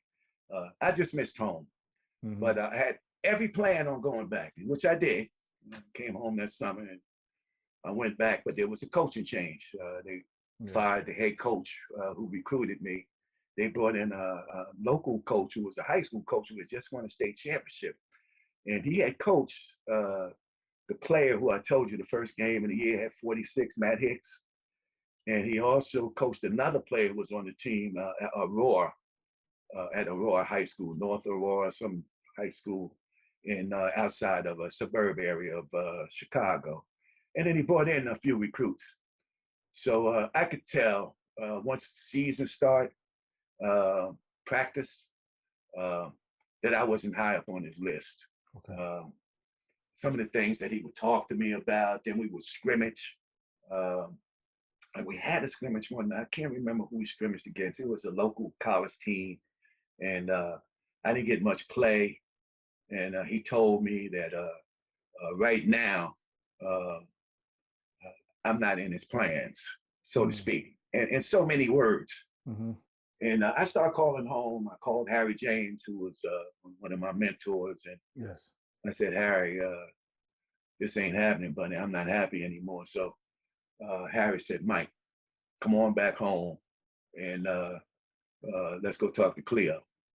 So after the first semester, I left, came back home and talked to Cleo. He had me come down and scrimmage. Can't remember who was that. I know Ben Huggins was there from Weekway and a couple other people, Benny Harris, and ready to go to Essex County. And went to Essex County the second semester. I couldn't play. I wasn't eligible to play. I had to wait till the following year. And was ready to play the following year. And then all of a sudden, Richie Adebato, who was the head coach up at Upster College, called me and called me at home. And Mike, why don't you come up and play here at Upster? And in the back of my mind, I'm thinking, I'm going to ECT, up to Essex and get back into a D1 school. But he kept calling and he said, listen, we play 5 Division I schools. We fly here, we fly there. We got 7 players returning. This would be a good fit for you. He said, just come up here and play with the guys. So I went up there and played. They had this little guard named Tiny Green from out of Brooklyn. He was tough. And another brother from St. Anthony's who had just left a D1 school, Phil Timberlake, who's a tremendous athlete. And had another big boy out of Jersey City who was mentored by Gerald Goldman. I don't know if you know that name, Gerald Goldman, 7-footer that played in the ABA for the Utah Jazz from out of Jersey City. His name was Calvin Tillman. So I go up there and I said, wow, so he's pretty talented. And he's showing me the teams that they play, and one of them happened to be Bucknell. And at Bucknell was John Callaway and Reggie Baker. So I said, oh, okay. So I played and I said, these guys, this is not bad. This is not good. This is not bad basketball. It's Division III, but not bad basketball. We play 5 D1s. Every year you're going to play at least 5 D1s. The year before they played Georgetown, I got blown out, but they played Georgetown the year before. So I said, you know what? I didn't want to tell Harry because he would have been disappointed. I didn't want to talk to Cleo. Right. I got a Cleo Hill story for you too, brother. But anyway, I left and went on up to Upsler, and I couldn't play. And that's what Alabama said. You got to sit out the first half of the season, which was fine. Second half of the season, I was eligible. And the second game that I got a chance to play against, Bucknell came to East Orange, to the Upsler campus. So now I get a chance to play against Big John and Reggie. Now they D1, so I'm not expecting to win, but I got to show up though, because everybody's coming to see the East Orange boys playing at East Orange. So this is the only time that I played at Upsler, and it was a packed house. I mean, it was packed. So we ended up beating Bucknell, upsetting Bucknell, and Reggie and I had to guard each other. So I'm proud to say he didn't score. He did not score. I had 14. This was my second game. I hadn't played in a year almost, and ended up with 14 points, and we ended up beating Bucknell. And Adabado was extremely happy because nobody thought we played Division I schools, but nobody thought we would beat a Division. Yeah. So, but you comfortable? You back home? Back home and familiar with everything. Yeah. Familiar with everything, and all 3 years, I played 2.5 seasons there. Ended up scoring almost 1,300 points. We went to the NCAA all 3 years, and in my senior year, we went into the finals. We lost to a team named North Park in the finals my senior year. They had 3 players to get drafted off of that team, and we actually ended up having. They were both juniors the year we were in the finals, but 2 of them ended up being drafted. The one kid from North Park that ended up sticking for a little while, skinny center. His name was Michael Harper. He played with the Portland Trailblazers for a few years. About 6'11", but he weighed about 210 pounds. But tremendous athlete. But it was a good run at Upsler. We played, we played St. Bonaventure's and Niagara and Richmond. And I always did well against them Division I schools. As a matter of fact, Boston University, I think, might have been my lowest scoring game against a D1. I think I only had like 13, but St. Barney's, I had 27, and Niagara had 20-something. Richmond, I had 27. So played well against some Division I schools. And it was a good time, good run. The only difference is, you're always in the back of your mind, could I have went and played at a D1 again? And as far as NBA stuff, I hear you talking to Kim and JoJo. That wasn't in the cards, brother. I wasn't that type of athlete, man. I was not that type of athlete. But here's my Cleo Hill story for you. Like I said, I grew up across the street from Elwood Park. Yes. And the pits was the basketball court that was across the street from my house. So 7th grade, going into 8th grade, and I had just, started to get a little reputation, excuse me. And I'm a Tom King All-Star, so I'm smelling myself a little bit. I'm out there working on my game, shooting. It's just 2 people. And down at the other end, I see this older gentleman. I'm saying older, and because, when you 13, 14, somebody in their 30s. Everybody older, everybody older. Well, anyway, he was slightly balded. And he's down there shooting set shots. So I look down, I'm cracking up. This guy's shooting set shots and showing up hook shots. I'm not really paying too much attention. And then all of a sudden, I hear, young man, do you want to play one-on-one? So I'm a Tom King All-Star. I don't play this old guy. Nah, that's all right. That's all right. That's all right. That's all right. And I'm looking, he's shooting these set shots. Oh man, it's an old time. So another half hour goes by. He says, young man, are you ready to play one-on-one? So I said, let me go down here and get this over with so this guy stop bothering me. So I said, we shoot the take out. He would take out first. So he looked at me and said, no, you go ahead and take out first. I took a shot, buddy. He hit me. He boxed me out. He stuck his butt in my stomach. Brother, I thought I was going to pass out. But wait, he goes to get the rebound and he kicks both his legs up and he grabs the ball and he roared like a lion. I said, oh my God, what the hell did I get myself into? Yeah. But here's the funny part. He's dribbling and now he's shooting these hook shots like 10, 15 feet out and he's banking them in. I'm like, that's got to be some lucky stuff. Yeah. But I'm hand checking, I'm touching them, but you're touching them and felt like steel, like I'm touching steel, man. This dude was rock hard. Mm-hmm. And he's starting to sweat a little bit. And I'm looking at, and he got this short sleeve shirt on. I'm looking at his muscles starting to glisten in the sun. I'm like, man, who is this man? So then he goes to the left side and he shoots a left hand hook shot from about 15 feet out off the backboard. Boom, boom, boom. So I'm saying that's lucky, I'm thinking that's lucky. And he started telling me where he's going next to shoot the ball. Yeah. I'm going over here and shoot a bank shot from 15 feet out. And I'm playing defense. I'm doing the best I can. Boom. It mostly bank shots. I think the score was 16-1. I might have scored. I think I scored 1 point. Anyway, I couldn't get out the park fast enough. I didn't even go outside the gate. I said, this guy had, he must have did some time in jail because nobody can do what this guy is doing. Wow. Hitting bank shots from 20 feet out with hook shots off the back and telling me that he's going. So I couldn't wait to see Harry James that night for Summer League later on that night. I said, Harry, man, it was this old guy. He was telling me where he's going to shoot at and everything he told me he was going to do. I said, I don't know where this guy. Yeah, I said, who are you talking about? I said, who are you talking about? 2 years go by. And now I'm in high school. I'm a freshman in high school. I see Mr. King again. I see Mr. Hill again. So I said, Harry, that's that guy right there. That's the guy I was telling. I said, what are you talking about? I said, that's the guy. Remember I told you a couple of years ago, there was this guy old guy came to the park. He's shooting left-hand hook shots from 20 feet out, telling me he's going to make.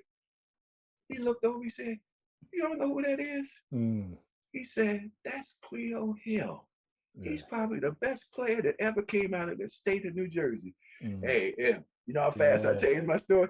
I played Cleo Hill. It was a tough game. Yeah. No, absolutely. Yeah, we remix it. Yeah, absolutely. But here's the killer, though. Bob, coach, gets inducted into the North Hall of Fame. And Cleo has got something to do with it. He's on the board or something like that. Mm-hmm.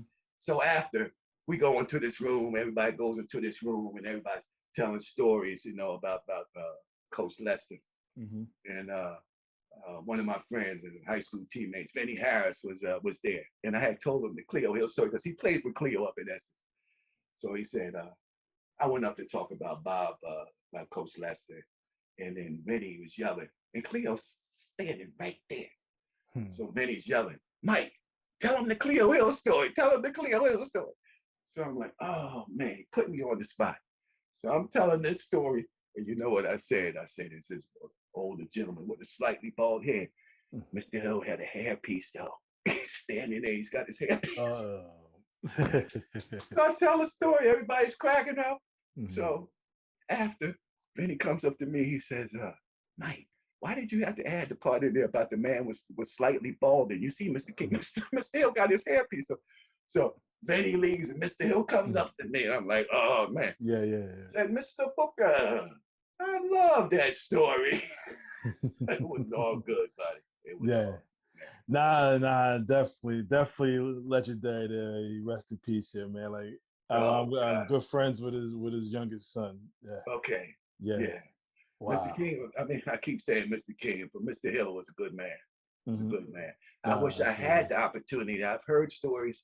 I've actually seen some highlights of him playing with the St. Louis Hawks. Hmm. But Hmm. when I heard the stories about him getting blackballed, and and all he wanted was to get paid fairly, like the superstars Right. that they had on the team. They had That's all. Bob Pettit and Clyde Lovett and Cliff Hagan. They were the Mm. three big stars on the team, white players, and Mm. all Mr. Hill, who was probably the most talented player on the team. It was all Bob Pettit ended up making Hall of Fame.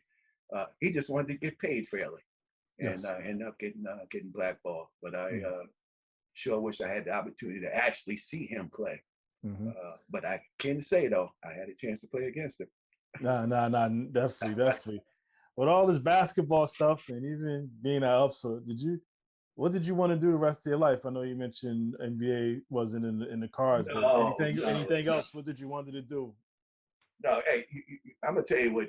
When you go to when we go and watch the summer leagues, and I get a chance to watch a Mo Layton play, Yeah, Kenny Macklin play, and I'm looking at Kenny Macklin, 6'4" guard, yeah. that 15-foot jumper, got a handle, and I'm saying this man ain't playing NBA basketball.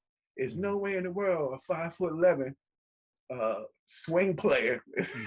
got a Mm. shot. So that was out of the cards, brother. Like, Yeah. I always loved making money, man. I always had Mm-hmm. jobs, some kind of job.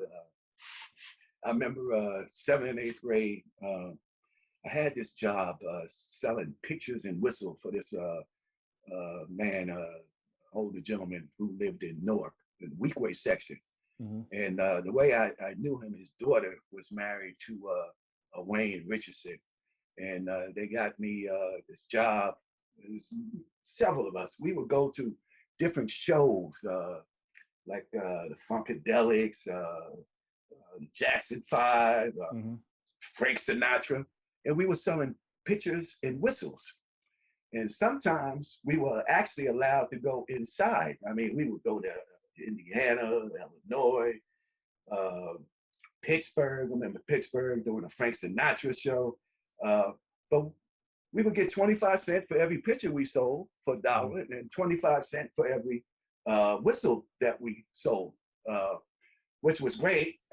So I always had some money in my pocket. I always had a good job, a decent job where I could, have a few dollars and Yes. never would have to ask parents for anything. I remember asking my father for some sneakers in 8th grade, and I got this lecture. Never asked my parents for money ever again, to be honest with you. Mm.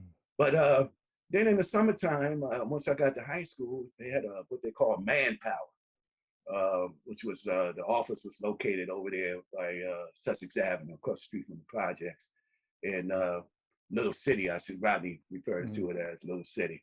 So I had a job there during the summertime as a supervisor. We have young kids go out and they clean up the park and Right. picking up debris and different things like that. Uh, then later on, my junior year, my wife now, my wife and her father, who was the head of the Black Panther Party from Jersey City and Newark. He was the head of the Black Panther Party, and actually got chased out of Newark. They had bombed the Panther headquarters, and he had his arm blown off. Had a Yeah. picture of him in jet with Malcolm X, and Stokely Carmichael had to come visit him in the hospital. But he had left New York. I'm sorry, left Newark to go to New York because the FBI told him that the only way that he'll be able to live here, to be able to survive, is to get out of Newark, and he had to leave New Jersey. So in New York, but he Mm. always had a hustle and would get me involved in this hustle. And he started telling me about the meat business and being a jobber. So I said, "What is a jobber?" He said, "What you do is you your parents, friends, and your friends' family, you tell them that you can get any type of meat that they desire, and you can get it to them wholesale, Mm-hmm. and it's all grade A that goes uh, to better supper clubs. They sell to better supper clubs in New York City and New York State." So he took me over to New York, the meat district, which is located 114, 115, I'm sorry, 14th and 50th Street, downtown, way downtown. And he took me to this place called Koozies and another place called Plymouth. And I started buying these hamburgers, which were basically filet mignon that had been grounded up. Mm. And you would get 10 of them in a box, and I would sell them for $10. Get back home, I ended up buying a van, and I started taking orders. And next thing I know, the business blew up. I'm selling chicken and sausage and these hamburgers. I get anything at pastrami, anything that you want, but mostly these hamburgers because people love these hamburgers. Yes. We started ended up calling them Booker burgers. They were about 8 ounces and they didn't shrink not much at all. So did that for 2 years. Ended up with like 100 and something customers. But what the reason why that stopped is because I ended up going down to Northern, and I didn't get back into it when I got back home. Mm-hmm. So once I got out of high school, though, out of college, I had a friend that I went to college with, and they said, "Hey, Mike, you ever think about getting in the casino business?" Which I had no idea anything about the casino business, mm-hmm. Just from what I see on TV. Mm-hmm. So I said, "Well, I don't know what's going on." So his dad and another administrator who worked at East Orange High School, who was a administrator when I was there, his name was Leighton Pridgett. Both of them had relocated to Atlantic City and started working at Harris Casino, which hadn't opened up yet, but they were recruiting people. So Joe Brooks and Steve Brooks both went to Upsler with me. They said, "Hey, my dad's down there. Why don't you talk to him if you're interested in working in Atlantic City?" So I called Mr. Brooks, and he told me, "Look, if you come down, there's a class starting, which was a roulette class, which is one of the casino games. So it's a roulette class starting in a couple of weeks. You come down, you get in that class, I can give you a promise of employment. You can start when Harris opens up in November, you can start as a dealer there." So I said, okay. I thought about it, and I talked to Tyrone Miles and Mark Copeland. And all three of us decided that we're going to go. So we got 2 weeks before we make this move to Atlantic City. Now, I don't know where we're staying. I don't know, how this is going to work out. I had a couple of friends, though, that lived in Atlantic City who also went to Upsler College. One was a young lady named Shelley Horn, and another brother named Garnell Miller who lived in McKee City, which was right outside Atlantic City. So I talked to Shelley, and she said, "Hey, Mike, until you find a place, my mom said it's okay for you to stay here." And then Garnell said, "Hey, Mike, my mother said you can stay here with us as long as you want. We just need to be able to get back and forth because I don't have a car." Mm-hmm. So I said, okay. I took off. But the day we were supposed to go, 2 days prior to us leaving, Mark Copeland calls me and says, "Hey, Book, hey, buddy, I'm not going. I got a job at the post office." Which okay, that's good, Mark. Happy for you, buddy. So now it's just Tyrone and I. So the day of, I didn't hear from Tyrone. I called him. I said, "T, are you ready?" And he said, "Mike, I'm not going to Atlantic City." So now I'm on my own, brother. So the first night I get there, I slept on the boardwalk until I got a chance to contact Shelley. And next night, stayed with her and her mom. And then after that, Garnell came and got me, lived out in McKee City for about 6 months, went to dealer school. That summer, Harris opened up November 3rd. And I November 3rd, 1980. And I didn't leave till 2020, 40 years. I started out as a dealer in 80. I ended up dealing roulette, then craps, blackjack. Got promoted in 84 when Donald Trump and Harris went in partnership and opened up the Trump Plaza up on the boardwalk. Mm-hmm. So I left Harris and went up and worked at Trump Plaza for 4 years in a supervisory capacity. But the general manager at Harris at the time, they were trying to fill their minority quota, so to speak. Mm-hmm. They kept calling me, Mike, we want to come back. We'd like for you to come back home, come back over to Harris. Uh, but they were only offering me a lateral move. And at the time, I was what they call a dual rate pit boss. Okay. So I just didn't think it made sense because at the time, Trump Plaza, they were getting all the heavyweight fights, the Mike Tyson and Mike Spinks fight, and um, which was, I found out what they mean when they say those heavyweight fights in Las Vegas is unbelievable, because it was unbelievable the amount of money. And you look up, I'm looking at Muhammad Ali and his entourage and Magic Johnson and Sugar Ray Leonard, and I see Don Johnson and Barbara Streisand up in the Baccarat pit, and Oprah Winfrey walking around with her man, her boyfriend Stedman, who's actually from South Jersey. Mm-hmm. So it was just too exciting. I said, nah, it don't make sense for me to go back and make a lateral move. Right. And then another year goes by, and the general manager saying Joe Rushlock, I'm out cutting my grass in front of my house, and he pulls up in his vet, jumps out the car and said, come on back home. So I said, Joe, but I can't come back. It's a lateral move. It doesn't make sense. I need you to just go talk to Eddie Kaminsky, who was a shift manager at the time, mm-hmm. and just go talk to him. So I did. I went for the interview, and they offered me a dual rate shift manager's job. Okay.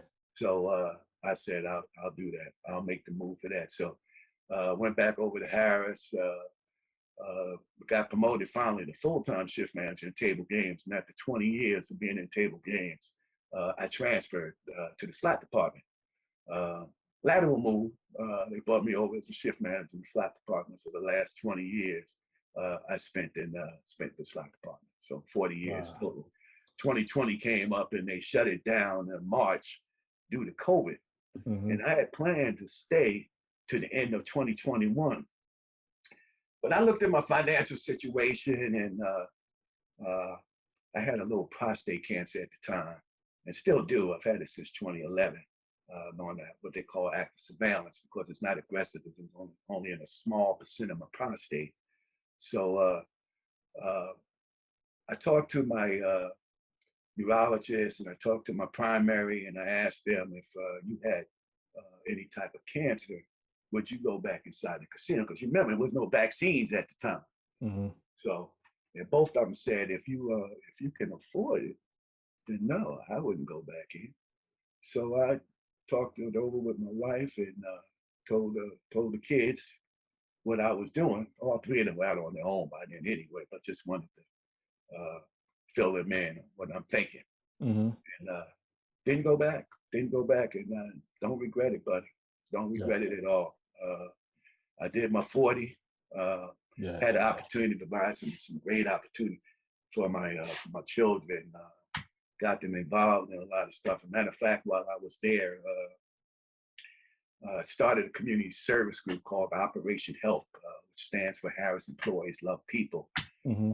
Ended up having 100 people on this committee, and we did a lot of good stuff in the community. And the reason why I wanted to start it, because I want my kids to know that, hey, listen, there's some people out there that need help. Yes. And in the position, you have to give back. Everything in life is about giving back to those who need help. Mm-hmm. For me, and I wanted them to see that. So we started doing some things like Relay for Life, the American Cancer Society. I remember the first year we did that, went on a fundraiser, raised $37,000 the first year, and the next year it was $27,000. The year after that, another $32,000. Then we did some work with the rescue mission and Gene Webster's Kitchen and Blue Jeans for Babies, and it's about 15, 16 different community service groups, nonprofits that we got to work with. Also did the street cleaning thing where Mm-hmm. we would assign a street in Pleasantville. And I would bring the kids to everything with Christmas in July, where we would solicit people to donate gifts. And what they would do, they would give you the Salvation Army. They would give us family names, and they would give a list of things that was needed, and then some toys or gifts that some of the children would like to have. Yes. So we would do that, but they would always want you to drop the gifts off at the Salvation Army. But I made a deal with them. I said no, because I didn't, because we would get some very nice stuff. And I didn't just want to drop off because I didn't know if they'd be dimming, well, let's get this. I said, no. I said, if I'm going to do this, I want to take it to the families myself. So we would do that. I have a couple committee members. We put, and this would be in July, put Santa Claus hats on, and I bring my kids with me, would come in and would bring the gifts, and people would be so appreciative.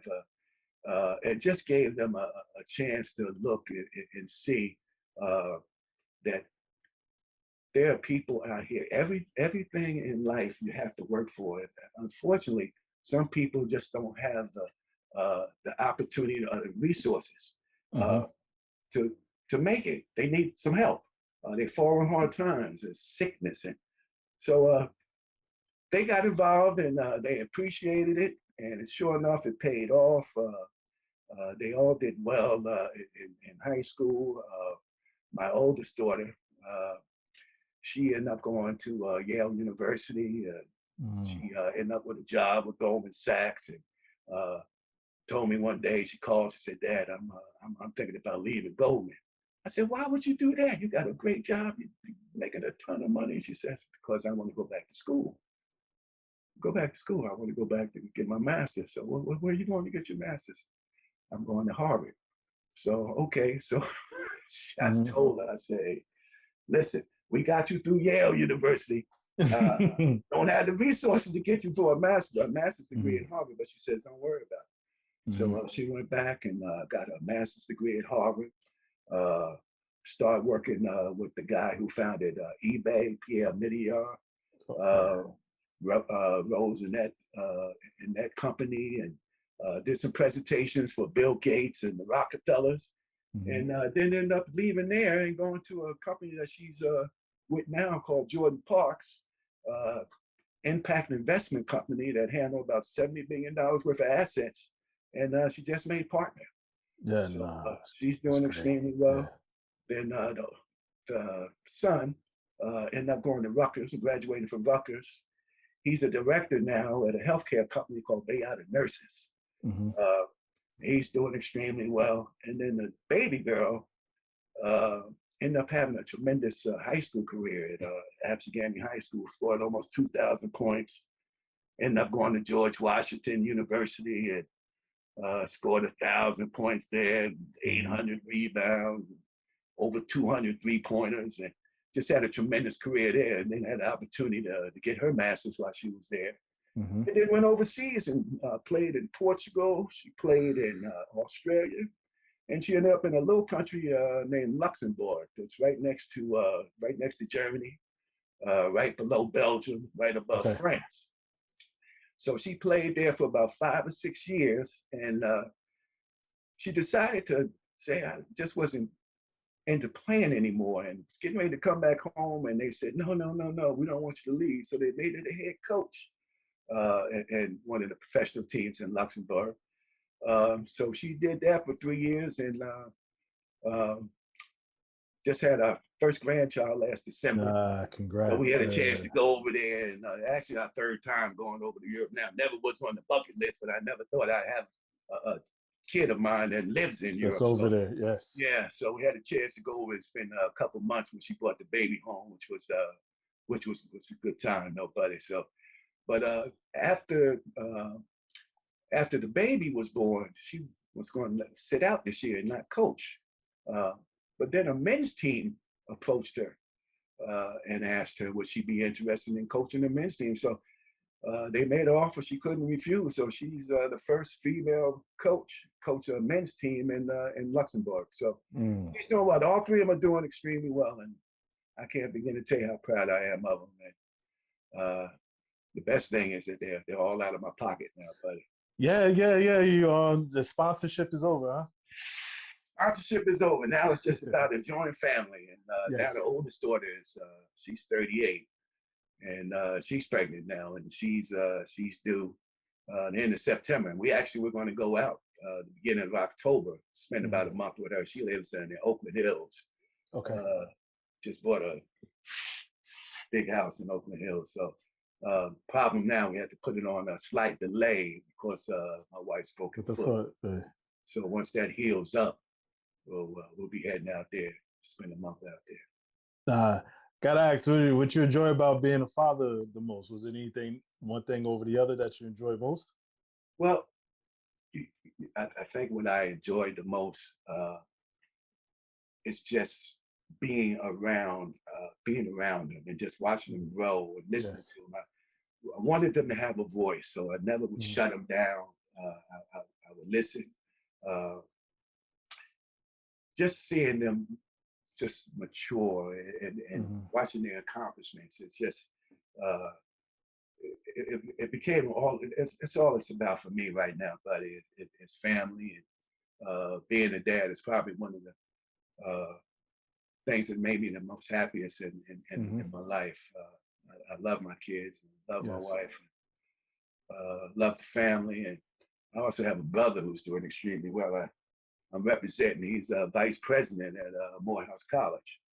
So head dean and vice president at Morehouse College, and try to get down there to Georgia as much as I can, family in Florida. So it's all about traveling and being with family right now for me, buddy.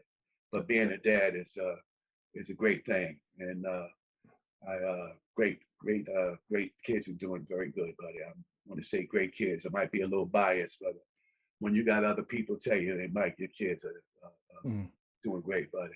That makes you feel good. Which it definitely Smile should. on my face, yes. Most definitely here. But throw you on the spot here a little bit. I mean, I know you've seen a couple of these, so I want to have some fun on the back end here of this conversation, if that works for you. All right. Cool. And listen now, I'm not as articulate as some of these brothers. Nah, we good.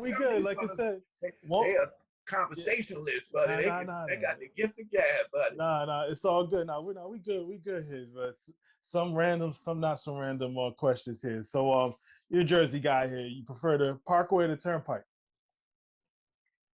It depends on where I'm going. Okay. I'm right off of the Parkway right now, so I use the Parkway more frequently than I do the Turnpike. Okay. But depends on the traffic and depends on where I'm going. Yeah. Yes. No, definitely here. Back in your heyday, maybe, I'm not sure, but I'll ask though. The club or a block party? Oh, the house parties, buddy. Are you kidding me? With the strobe lights and purple light. You find yourself in the corner. Yeah. Some of the stuff we have to talk about off air, but the house parties for me. And I mean, some great stories that cool. Share some other time, boy. But the house parties, definitely house parties. Yes. Don't you ever think about it. The slots or blackjack? Actually, I'm gonna be honest with you.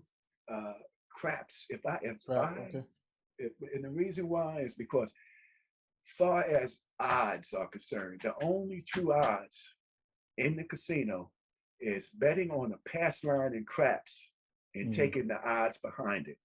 Okay. Best bet you can make. Far as your odds are concerned. So slots I'd stay away from. You're just having fun. Matter of fact, the last time I seen Kim Fisher, he was behind the slot. The slot machine at Harris. But for me, if I went inside a casino and played, it would definitely be craps. Okay. Cash line bet with full odds. Okay. Yes. East Orange High. Blackjack. Let me just tell you this. Blackjack. Sure.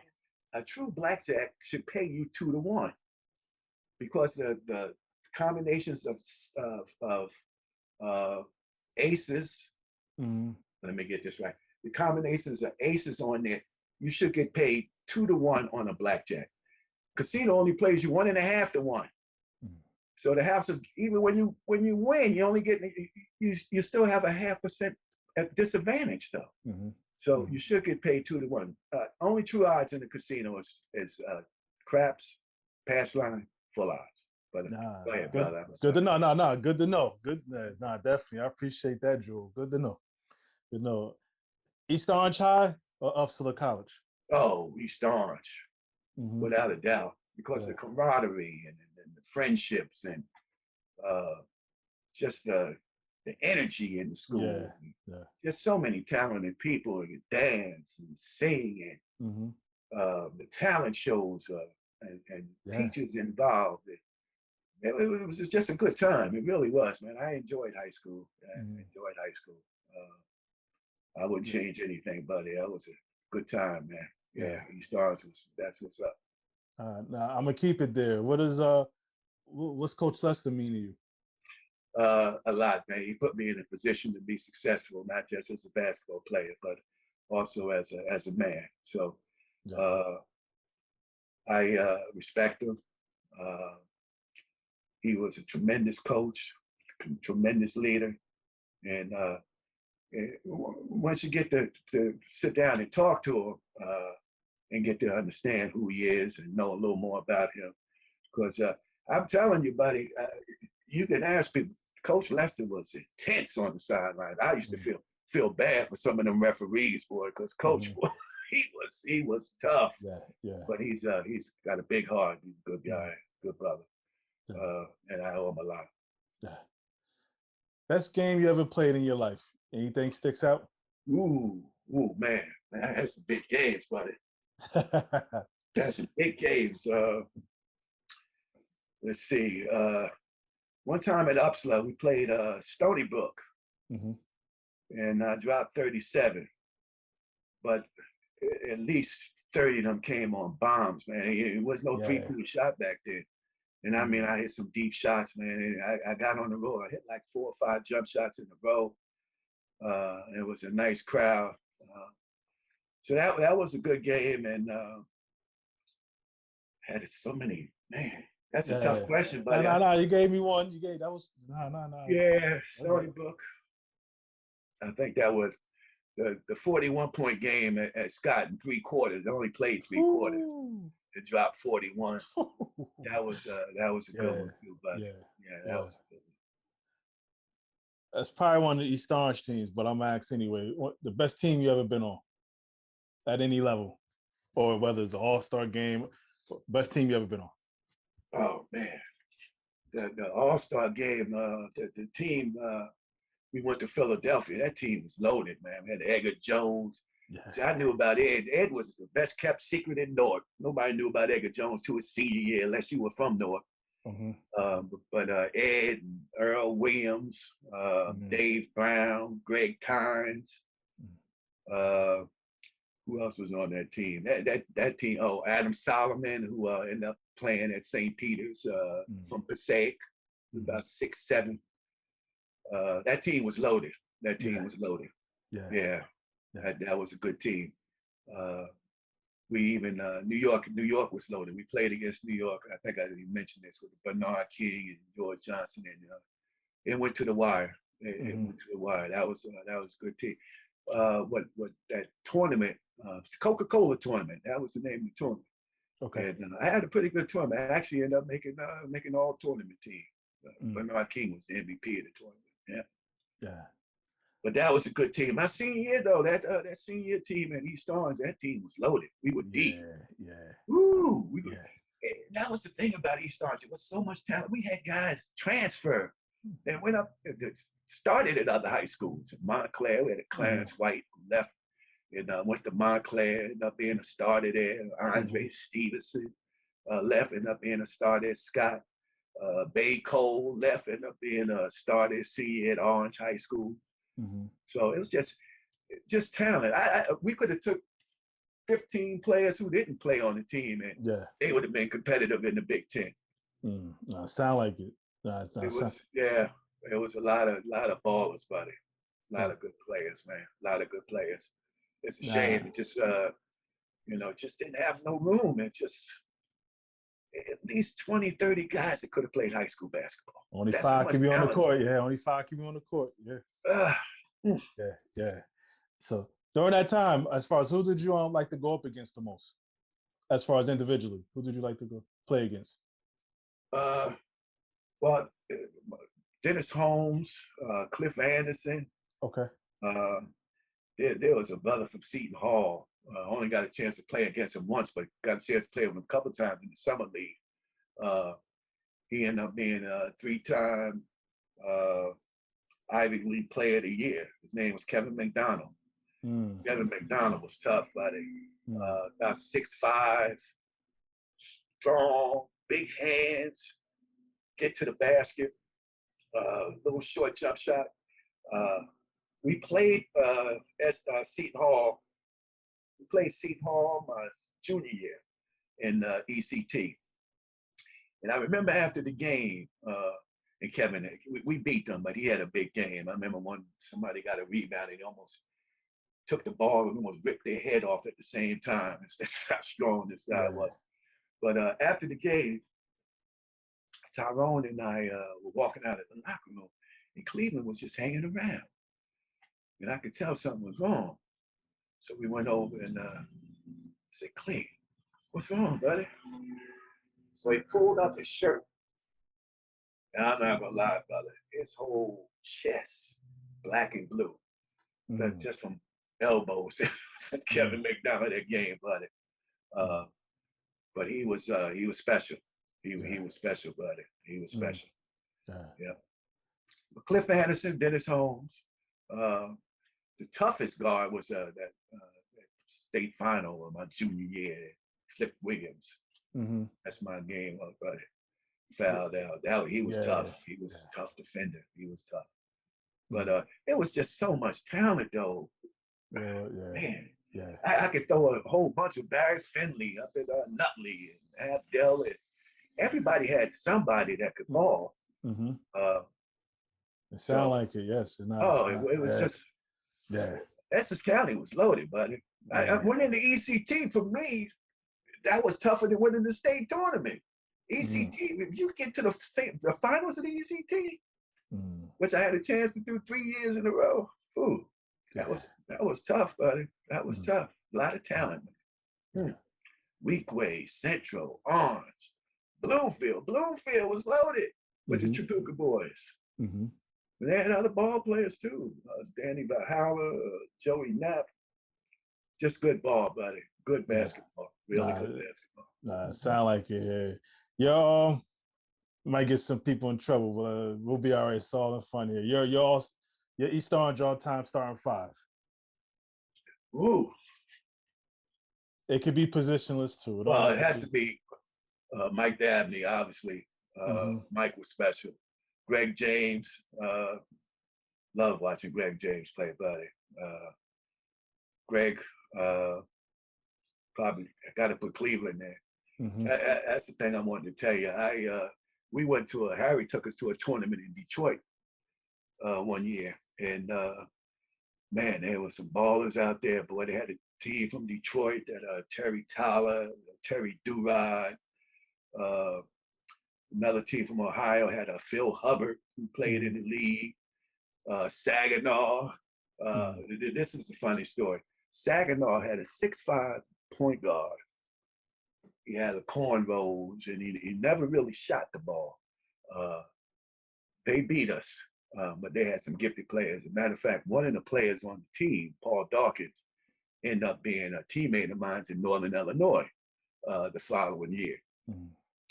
And Paul actually ended up playing in the league himself, played 2 years at Utah. His senior year, which I wasn't there, he ended up leading the country in scoring. He averaged like 34 points a game. But anyway, Paul kept saying to me, he said, I remember you, we played against you, you from New Jersey, you light-skinned boy from New Jersey. So he said, you start talking about, wait till Irving gets there, wait till Irving. I didn't know who he was talking about. Wait till Irving. I said, Irving? He said, yeah. He said, you played against him? He was on my team. You played against him? I said, who? He said, the guard, the point guard. I said, the guy that never shot the ball. He said, yeah, you wait. And sure enough, you know who he was talking about? Magic Johnson, buddy. Yeah, he was about 6'5". And I'm telling you, I don't remember him shooting the whole game. I remember him bringing the ball up and passing the ball. But Paul reminded me though. He said, "Hey, you wait till Irving gets to school. You wait till," because he had to be only a freshman, and I was a junior going to be a senior, so maybe he was a freshman going to be a sophomore or something like that. Okay. But my story is this: it wasn't about Irving Magic Johnson. My story was about Cleveland Eugene. We played 4 games out there, and once again, Cleveland was only 6'2". Mm-hmm. I seen Cle, and I played with Cleveland since 5th grade, buddy. But I seen him do, and I've seen him have some monster games in high school. I seen him do some stuff in Detroit, buddy, that I just was mind-boggling to me. He averaged 36 points a game, and you're talking about Terry Tyler 6'8", Phil Hubbard 6. These boys could jump out the gym. Yeah, yeah. He was a whirling, dirling machine. I mean, reverse layups, left hand hooks, right hand hooks. I just never seen anything like that before for somebody 6'2". And I don't think a basket was made outside of 5 feet. Everything was 5 feet in there. And he averaged 36 a game. I mean, he lit it up. So it didn't surprise me at all when I left and came back home from Northern that he was leading the country. He was at Lutheran Junior College and he was leading the country in scoring. He had a couple 50-point games in junior college. So Cleo would definitely have to be on that list. All right, so 2 more. It's gonna be hard for me to take, get Kenny Young off of there. Ken Young was tough. And I mean, I have to add myself. I mean, I walked away the all-time leading scorer, scored almost 1,500 points. Yeah. 3 years. So I would have to add myself. I might be a little biased, but it's only right. That's fair. But I mean, I could Kim Fisher. That's leaving Kim Fisher off of that list. That's the fun of this. That's all. Clyde Bradshaw, who I didn't get a chance to play, and against Clyde in the park and stuff like that. But it's hard to keep Clyde off that list. It's just a lot of. There was so much talent, but a lot of talent. But that would be my 5, though. And Kim, I guess, would be the 6th man. The 6th man. There gonna be some people that say, "You kidding me?" Like I said, it's the fun of this here. So, somebody, however you define made it, but somebody who should have made it. I really, for me, I'm gonna say Kenny Macklin. And the only reason why is because I got a chance to watch Kenny Macklin for 3 or 4 summers in a row. And I seen him go against NBA players. And 6'4", 6'5" guard. Oh, man. Kenny Macklin was tough, buddy.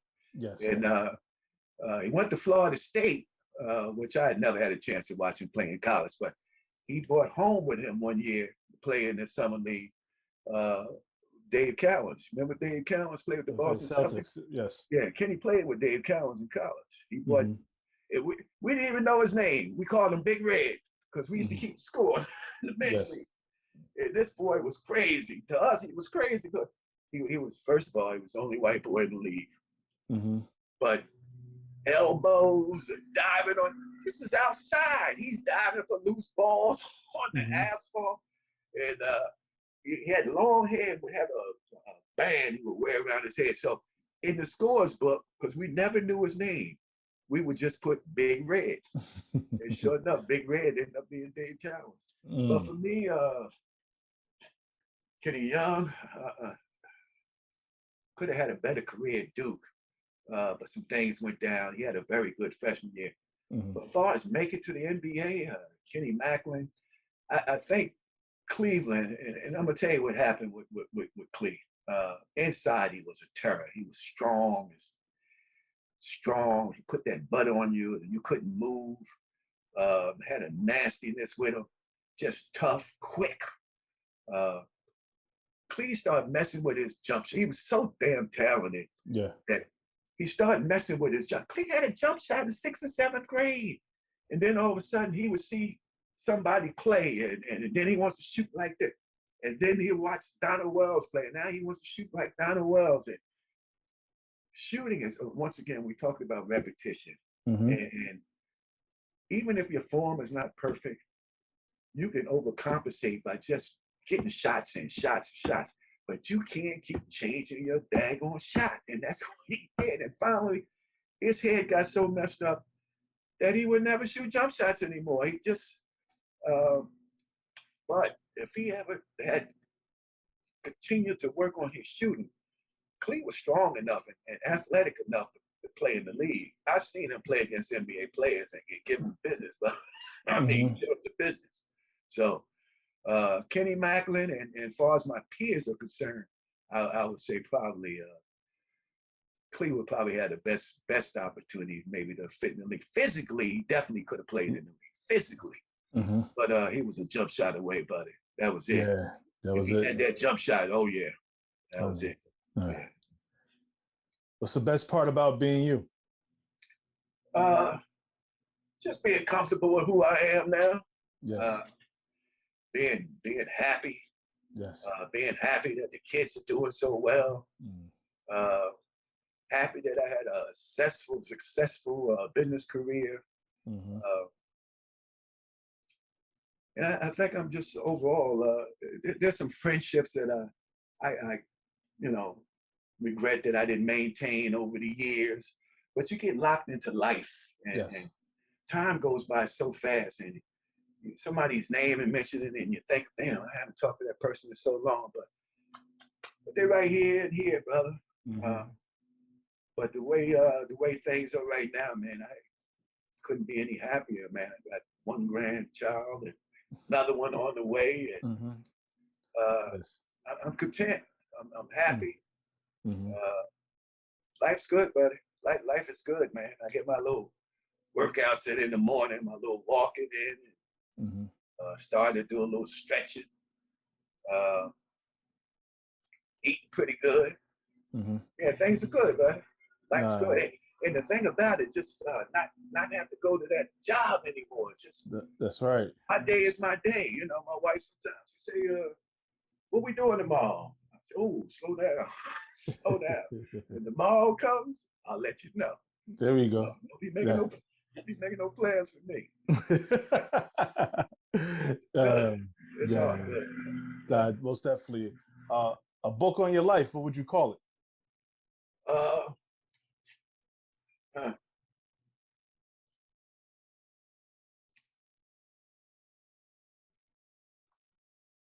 Mike Booker's story. Mike Booker's story. Because it's unique. It's about me. I've had a lot of good people in my life. I've had the opportunity to do a lot of traveling, seen a lot of things, and just it would be my story. If it's my story, it's the Mike Booker story. It's a story, and I think there's no one could tell it better than myself. Yeah, I would think so. Absolutely. Yeah. Absolutely. Here. What speaking of that, this point in your life, what advice would you give that 17, 18-year-old Mike Booker? What would this Mike Booker give that Mike Booker? What advice would you give him? Find what you enjoy. What are you passionate about? Find that passion and work on it. Yes. It's nice to have dreams, but you got to set goals for yourself how to accomplish those dreams. So find out what you're passionate about and get to work. Get to work. It's nice having a good time. It's nice having fun. It's nice being with friends, but there's a time for you to progress, a time for you to grow. Yes. A time for you to be your best self. To be your best self, and that takes time and it takes work. And even with relationships, you got to learn how to disagree with people. You learn how to disagree without being disagreeable. You got to be open-minded. And when you know better, you do better. I can hit you with a whole lot of cliches. But those you couldn't have said it better. You couldn't have said it better as far as that goes here. And if you become successful, don't look down at anybody. If you look down at somebody, you're looking down to help them up. That's right. Don't be willing to share your success. and just do the right thing. Just be a Mhm. good person. Be a good Mhm. person. Yeah. Mhm. What'd your parents say about you? Well, I think there were times that they were proud of me. There were times that they probably wanted to string me up. Mhm. But I think when it's all said and done, I think I've made my parents proud. I Yes. think I've made my parents proud. Mhm. Uh, there were some stumbles along the way. And there was some growing up to do, and we finally got there. We got there. Uh, Mhm. and I always still say I'm a work in progress because I'm still learning. I'm afraid not to learn. I think when you stop learning, what else is there to look forward to? Mhm. I'm about getting as much information as possible and massaging it and looking at it at different angles. I'm looking at all this political strife in the country now, war in Ukraine, and there's a lot of things going on right now. Uh, and I think it's important to stay in tune. I think Mhm. what's going on now, as far as politics in this country, and I think it's important, and I think everybody should have a clue, have an understanding of what's going on, and that our democracy could be in peril right now. Mhm. There's some things being compromised that we should be very afraid of. And I think that we all need to be uh, plugged in, so to speak. We all need to be plugged in. Mhm. Uh, Speaking of proud, I know you talked about your parents being proud. Well, I'm like very proud of this moment, Mike. Like this opportunity you giving me to just talk a tiny bit about your journey here, and just to hear a little bit about it. You see names, you hear stories, and then but to actually have the opportunity to sit here and just hear it from yourself directly from you here. Thank you. I mean, again, you didn't hesitate when asked, and I really appreciated that, and just having an opportunity just to hear a little bit. You don't know how much this means to me. I'm having a blast with all of this, and you're one of the reasons why. So I just wanted to say thank you. Oh, brother, I appreciate you, man. It's nice to be able to sit around and talk about some stuff, some good memories. I Mhm. always say, when it's all said and done, there's two things we're going to have left, buddy. Uh, we're going to have plenty of memories, hopefully good memories, Mhm. and regrets, and hopefully very few regrets, buddy. And I Yes. got plenty of good memories, and I do have very few regrets. Mm. Yeah, and I appreciate you thinking about a brother who I don't want to call myself a has been, but Not at definitely, all. definitely a once was. Mhm. A once Once was. was, and still am, still am. So nah, thank you. Appreciate you, man. Thank Nah, you. And once again, love the few interviews that I watched. You do a tremendous job, very professional, and you're very articulate yourself, brother. I don't know much about your background. I'm sorry we mhm. haven't had an opportunity to talk about that, but Mm. you do a damn good job, buddy. I like it. Very entertaining. It's very Nah, entertaining. nah, Love hearing thank your you. stories. Thank you. And I'll make sure we'll talk some more offline here where you get to know me a little bit more here outside of this stuff here. But Love it. thank you for saying that. All right. You take care, brother. It's good talking to you. Likewise, be well, Mike. You be well. All right. Peace.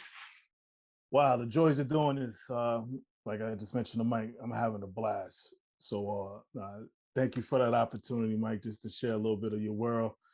With that said, I'm just gonna step away. I put my hand over my heart. That means I feel you. Yeah.